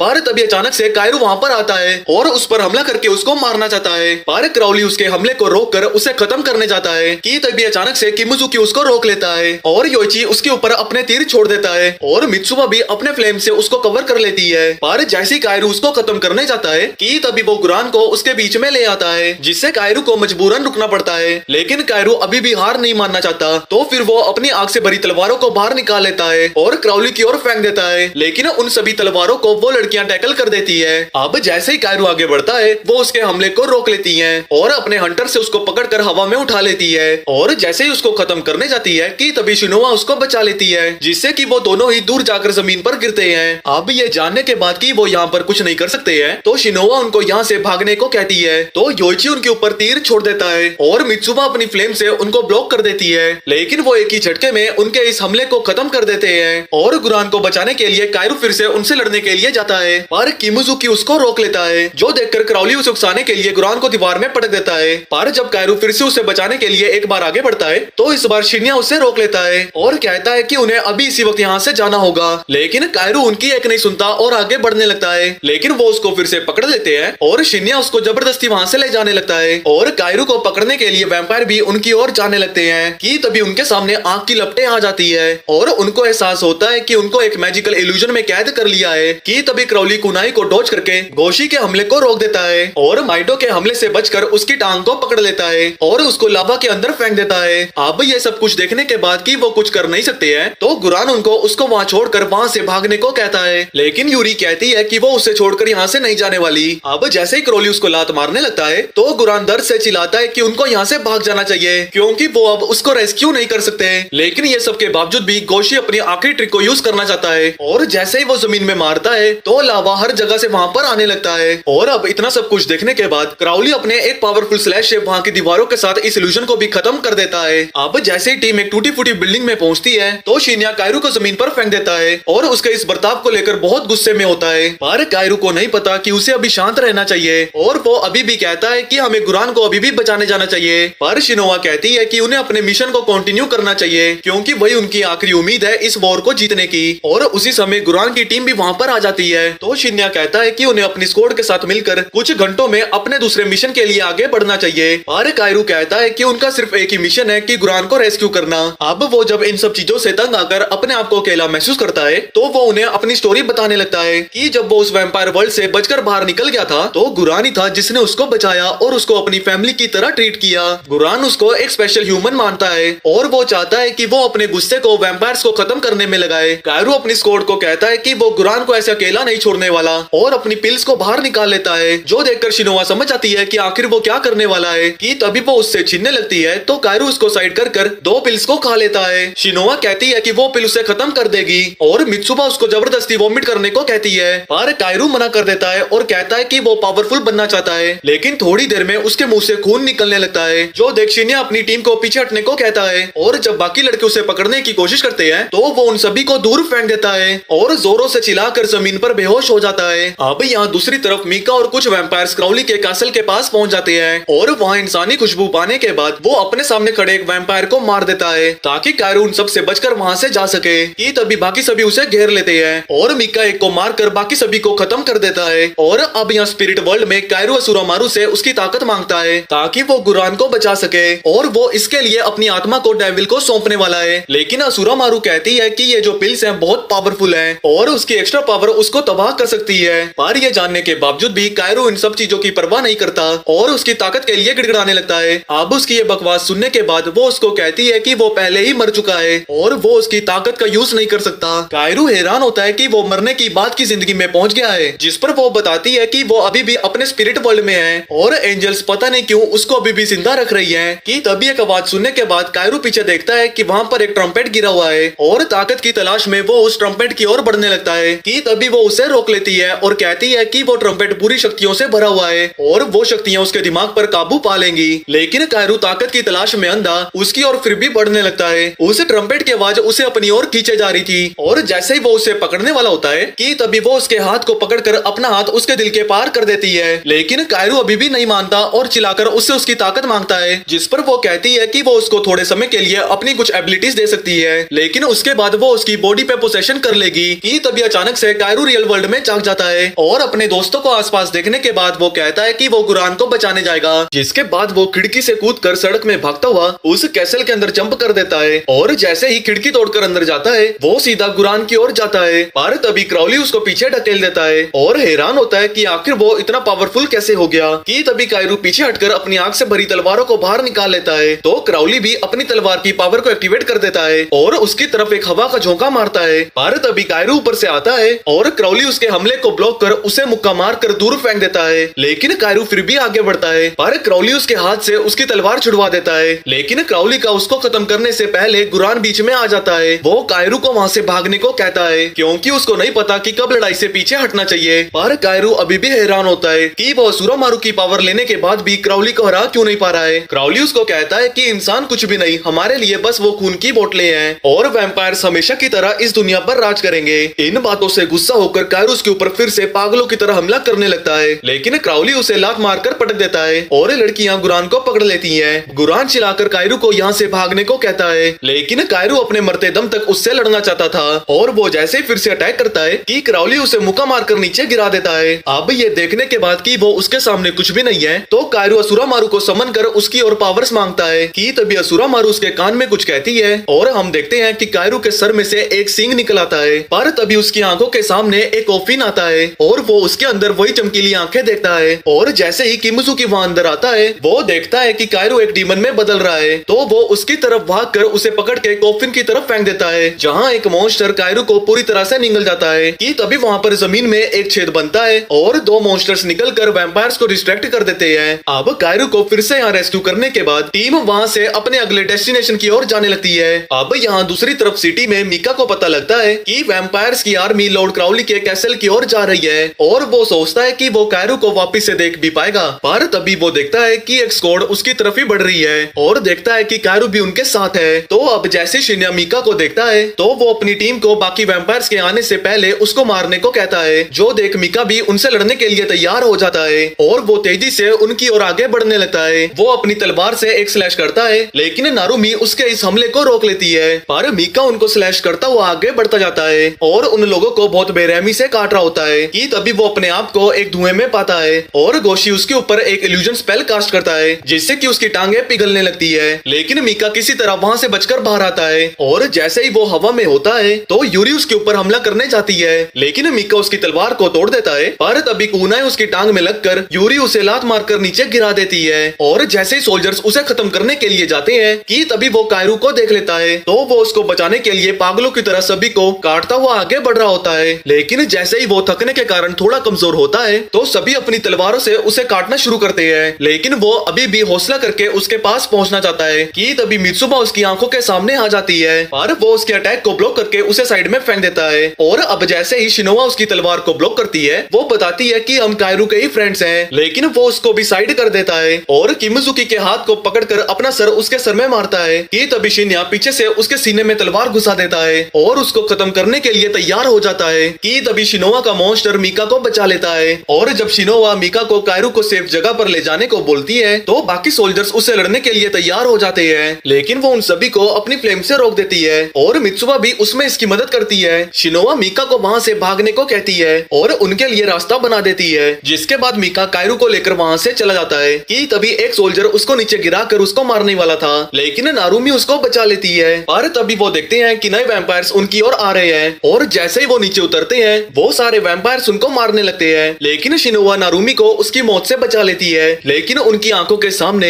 एंडो को एक वैम्पायर मार देता है, लेकिन जैसे ही काजिमा उसको मारता है पर तभी दूसरा वैम्पायर भी उसको मार देता है। लेकिन ये देखकर गुस्सा होने के बाद नारुमी उस लड़ाई को ज्वाइन करना चाहती थी, पर शिन्या उसको रोकता है और कहता है कि हम इस बैटल को सर्वाइव नहीं कर पाएंगे। और उसी समय बहुत सारे वैम्पायर्स आसमान से नीचे आने लगते हैं और जैसे ही शिन्या एक वैम्पायर को मारता है वो अपनी टीम को चिल्लाकर पास के फैसिलिटी में जाने को कहता है तो सभी वहाँ से जाने लगते हैं। लेकिन नारुमी अभी भी वहीं पर खड़ी हुई है, वो अपने दोस्तों की मौत को देखकर घबरा गई है तो शिन्या उसे मुक्का मारकर अपने होशावश में आने को कहता है, जिसके बाद वो दोनों भी वहाँ से भागने लगते हैं। दूसरी तरफ मीका कायरू को लेकर जा रहा होता है, लेकिन वो बहुत ज्यादा थक चुका और प्यासा है कि उसको अब खून की जरूरत है। अब थकने के कारण वो नीचे गिर जाता है और देखता है कि उसके जख्म भर नहीं रहे हैं तो वो अपनी खून से भरी शीशियों को देखने लगता है, पर देखता है कि वो सारी टूट गई हैं। लेकिन जब वो कायरू को उठाने जाता है तो वो नोटिस करता है कि कुछ बच्चे मॉल के अंदर छुपे हुए हैं, तो वो अंदर जाकर एक बच्चे को गले से पकड़ लेता है और अपनी खून की प्यास को बुझाने के लिए वो जैसे ही उसको काटने जाता है कि तभी वो लड़का उसको मॉन्स्टर कहता है, जो सुनकर मीका वापस से अपने सेंसेस में आ जाता है और इस मौके का फायदा उठाकर बच्चा वहाँ से डरकर भाग जाता है। जिसके बाद मीका कायरू को मॉल के अंदर ले जाने लगता है और मीका को सेफ जगह रखने के बाद वो भी वहाँ पर छुप जाता है। और अब यहाँ कायरू की स्पिरिट वर्ल्ड में असुरामारू बताती है कि वो पिछले काफी घंटों से बेहोश है, लेकिन वो अभी भी अपने दोस्तों की चिंता कर रहा था और सोचता है कि क्या उसने गुरान को रेस्क्यू कर लिया था, जिस पर असुरामारू उसको कहती है कि वो उसकी आंखों के जरिए ही देख सकती है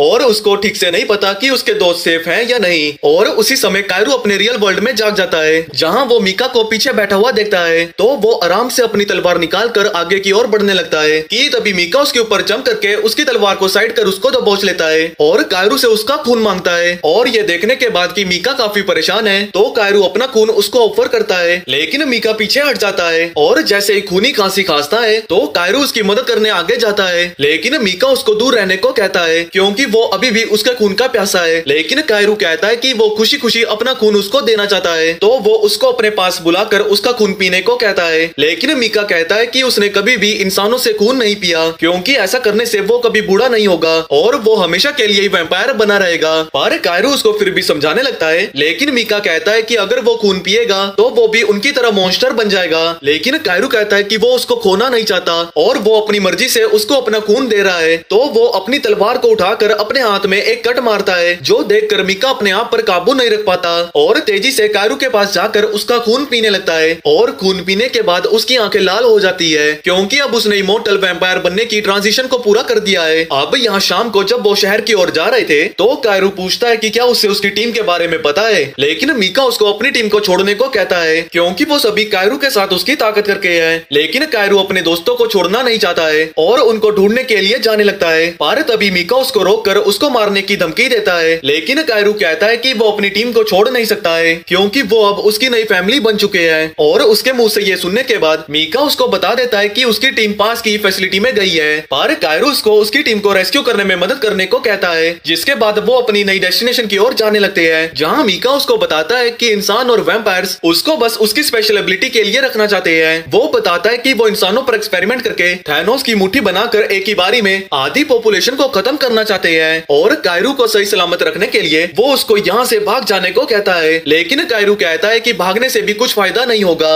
अब यहाँ दूसरी तरफ फैसिलिटी में स्क्वाड देखती है कि वो जगह बिल्कुल खाली है और सोचते हैं कि क्या बाकी के फोर्सेस मारे गए हैं कि तभी माई डोशिनिया के लिए एक लेटर लेकर आती है और वो पढ़ने के बाद वो टीम को कुछ घंटे वेट करने को कहता है। लेकिन वो इस खबर से उदास हो जाते हैं कि तभी लड़की शिनोवा को थप्पड़ मारती है कि उसकी वजह से उसके टीम मेंबर्स मारे जाने वाले थे, क्योंकि उसने अपने साथियों की बजाय मीका को प्रोटेक्ट किया। पर जैसे ही वो अपनी तलवार निकाल कर उसको मारने वाली थी तो इवासाकी उसको रोक लेता है, लेकिन तभी नारुमी उसको मारने के लिए आगे बढ़ती है। तो शिन्या कहता है कि उनके पास कोई हक नहीं कि वो अपने ही टीम मेंबर्स को खत्म करे, पर उनको रीइंफोर्समेंट के आने का वेट करना ही होगा। अब इन सब बकवास से परेशान होने के बाद नारुमी टीम को छोड़ देती है और कहती है कि वो अकेले ही गुरान को बचाने जा रही है, जो सुनकर कुछ सोल्जर्स भी उसकी मदद के लिए जाने लगते हैं। दूसरी तरफ यहाँ सिटी में एक नया वैम्पायर गुरान को टॉर्चर करने लगता है। वो उसको जमीन पर पटक कर बार बार लाते ठुड्डे मार रहा होता है और पूछता है कि उसकी स्क्वाड कहाँ पर छुपी हुई है कि तभी गुरान बेहोश हो जाता है और अपने आप को अपने स्पिरिट वर्ल्ड में पाता है और एक सुंदर सी डीमन उसकी आंखों के सामने होती है। वो उसको कहती है कि वो उसको अपनी पावर देने को तैयार है, जिससे कि वो अपने आप को वैम्पायर से बचा लेगा,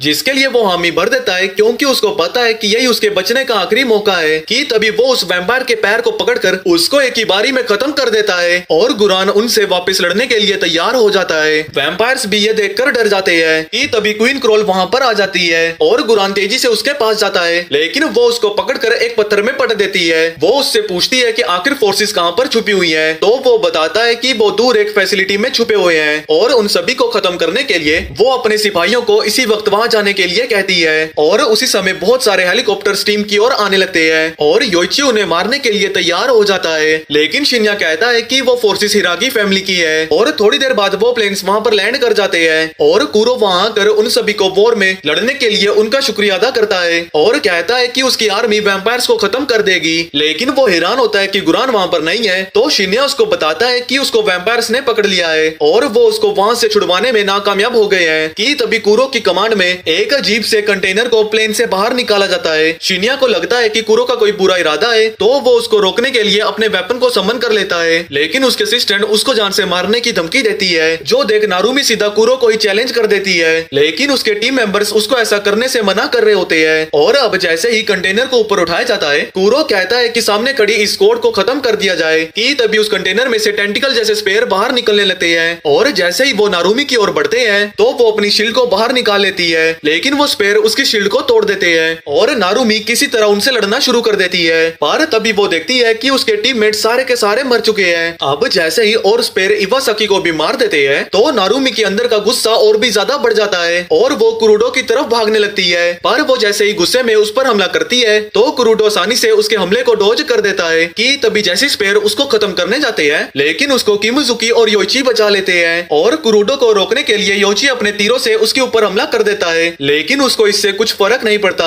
और जैसे ही शिनोआ अपनी टीम को बचाने के लिए आगे बढ़ती है तो कुरुडो उसको भी जान से मारने जाता है, पर तभी एन मौके पर कायरू उसको बचा लेता है। और जैसे ही मीका वहाँ पर आता है वो उन सभी को वहाँ से जाने को कहता है, पर कायरू डिसाइड करता है कि वो कुरुडो से लड़ेगा। और जैसे ही चेन वापस से हमला करने के लिए तैयार हो जाती है कि तभी योइची अपने तीरों से कंटेनर को डिस्ट्रॉय करने जाता है, लेकिन वो चेन्स उसकी एरो को ब्लॉक कर देती है। लेकिन ये देखने के बाद कि वो कुछ नहीं कर सकते हैं तो वो सभी वहाँ से भागने लगते हैं, पर तभी वो देखते हैं कि वहाँ पर वैम्पायर्स की आर्मी आ जाती है, जिसके बाद वो उन पर हमला करने के लिए आगे बढ़ने लगते हैं। तो कुरुडो भी अपनी आर्मी को आगे बढ़ने को कहता है। अब जब स्क्वाड उन दोनों आर्मीज के बीच में फंस गई थी तो शिन्या सभी के निकलने के लिए एक रास्ता बनाने लगता है और कायरू वैम्पायर्स को मारने लगता है और मीका भी एक को खत्म कर देता है। पर जैसे ही कायरू आर्मी की ओर बढ़ता है वो देखता है कि वहाँ पर गुरान मौजूद है और जैसे ही गुरान उसको दो टुकड़ों में काटने वाला था कि तभी मीका आकर उसकी तलवार को रोक देता है और वो कायरू को पीछे कर वापस उस पर हमला कर देता है। वो एक दूसरे से फिर से लड़ते हैं कि तभी गुरान मीका को जमीन में गिरा देता है। गुरान सोचता है कि क्या मीका कमजोर हो गया है और वापस से उसकी ओर बढ़ने लगता है और जैसे ही उनकी तलवारें टकराती है गुरान की ताकत इतनी ज्यादा होती है कि वो मीका को लात मारकर कायरू के ऊपर गिरा देता है। और जब कुरुडो गुरान को उसके एबिलिटी को अनलिश करने को कहता है तो गुरान अपनी तलवार की पावर को एक्टिवेट करने के बाद कायरू की ओर जाने लगता है। वो अपने रास्ते में आने वाले सोल्जर्स को भी खत्म कर देता है और सभी सोल्जर्स को मारता हुआ आगे बढ़ता जाता है। और जैसे ही अब उन चेन्स ने सारा खून एब्जॉर्ब कर लिया था कि तभी वो कंटेनर बहुत जोर से फट जाता है और उन सभी को अपनी आंखों के सामने एक एंजल दिखाई देती है। और जैसे ही वो उस ट्रम्पेट को बजाती है कि तभी आसमान का रंग लाल हो जाता है और जमीन के अंदर से नुकीले पत्थर बाहर निकलते हैं कि तभी कुरुडो की कमांड पे बहुत सारी चेन्स उस एंजल को पकड़ लेती है। पर जब किमुजुकी को एहसास होता है कि वो एंजल और कोई नहीं बल्कि उसकी बहन है तो वो गुस्से में उसकी ओर बढ़ने लगता है, लेकिन गुरान उसकी छाती में तलवार घुसा देता है और इस चीज से गुस्सा होकर कायरू उस पर हमला करता है। लेकिन कायरू फिर भी उसकी ओर जाकर वापस से उस पर हमला करता है कि तभी मीका अचानक से उस पर हमला करता है, लेकिन गुरान उसको लात मारकर साइड कर देता है और इस डिस्ट्रैक्शन का फायदा उठाकर कायरू उसके ऊपर अपनी तलवार घुमा देता है। पर उसको एहसास होता है कि वो उसको अपने हाथों से मार नहीं सकता। वो गुरान से बात कर उसको वापस अपने सेंसेस में लाने की कोशिश करता है, लेकिन वो उसके पेट में तलवार घुसा देता है कि तभी उस एंजल के शरीर में से काली परछाई निकलने लगती है और वो परछाई ट्रांसफॉर्म होकर एक मॉन्स्टर बीस्ट में बदल जाती है। अब कुरुडो की इस कामयाबी के बाद उसकी असिस्टेंट उस मॉन्स्टर पर कुछ सुइयां फेंकती है और उसके अंदर से अजीब सी बॉल्स बाहर निकलने लगती है। वो जमीन में हर जगह गिरकर एक मॉन्स्टर में ट्रांसफॉर्म हो जाती है कि तभी वो मॉन्स्टर वैम्पायर्स को मारकर इंसानों को खाने लगता है। तब शिनोआ कहती है कि उन सभी को यहाँ से भाग जाना चाहिए कि तभी किमुजुकी योइची को धक्का देकर जख्मी हालत में उस मॉन्स्टर की ओर बढ़ने लगता है और उसी समय मीका एक मॉन्स्टर को मारकर कायरू को एक सेफ जगह पर ले जाने लगता है, लेकिन कायरू खुद को उससे छुड़वाकर अपनी टीम को छोड़ने से मना करता है कि तभी एक मॉन्स्टर मीका पर हमला कर उसको नीचे गिरा देता है, लेकिन कायरू उसको खत्म कर देता है। पर जब वो देखता है कि मीका का जख्म हील नहीं हो रहा है तो मीका कायरू को कहता है कि वो उसको यहीं पर मरने के लिए छोड़ दे। पर कायरू कहता है कि इससे बढ़िया तो ये होगा कि मैं भी तुम्हारे साथ ही मर जाऊं, और ये सब बोलकर वो अपनी तलवार उठाकर अपने ही दिल को खत्म कर देता है। और जैसे ही अपने स्पिरिट वर्ल्ड में जाता है असुरा मारू कहती है कि मेरी पावर उस मॉन्स्टर को हरा नहीं पाएगी, जिस पर वो कहता है कि वो एंजल्स की पावर का यूज करने वाला है। और जैसे ही वो उस ट्रम्पेट को उठाता है कि तभी एक बहुत बड़ी फ्लेम आसमान की ओर जाने लगती है और कायरू के शरीर के अंदर से अजीब सी टहनियों जैसी परछाई बाहर निकलती है। वो पूरी तरह से आग से घिरा होता है और ये देखने के बाद कि उसका प्लान खराब हो सकता है तो कुरुडो अपने सोल्जर्स को कायरू को खत्म करने को कहता है, जिसके बाद वो सभी उसकी ओर बढ़ने लगते हैं कि तभी वो मॉन्स्टर कायरू पर एक बहुत तेज हवा का झोंका मारता है, लेकिन इससे कायरू को एक भी खरोंच नहीं आई होती और कायरू जैसे ही एक नमक की लहर को फेंकता है तो उसकी चपेट में आने वाले मॉन्स्टर्स पिघल जाते हैं और वो बीस्ट जैसे ही उसकी ओर एक और हवा का झोंका मारता है कि तभी वो झोंका नमक बन के नीचे गिर जाता है और कायरू अपने स्पेयर को अपने हाथ में बुलाकर उस बीस्ट की ओर बढ़ने लगता है। पर जैसे ही वो बीस्ट उसके डिफेंस को तोड़कर आगे बढ़ता है कि तभी कायरू अपने स्पेयर से उसके अटैक से खुद को बचा लेता है और वो वापस से उसकी ओर बढ़ने लगता है। वो उसके उल्टी वाले हमले से बचकर उसको काटता हुआ एक अजीब से सर्कल में फंसा देता है, जिससे कि वो नमक में तब्दील होकर पूरी तरह से तबाह हो जाता है। और अब जैसे ही आसमान साफ हो जाता है कि तभी कुरुडो अपनी तलवार से कायरू की ओर बढ़ने लगता है और वो जैसे ही एक दूसरे से टकराते हैं कि तभी एक पावरफुल फोर्स कुरुडो को दूर फेंक देती है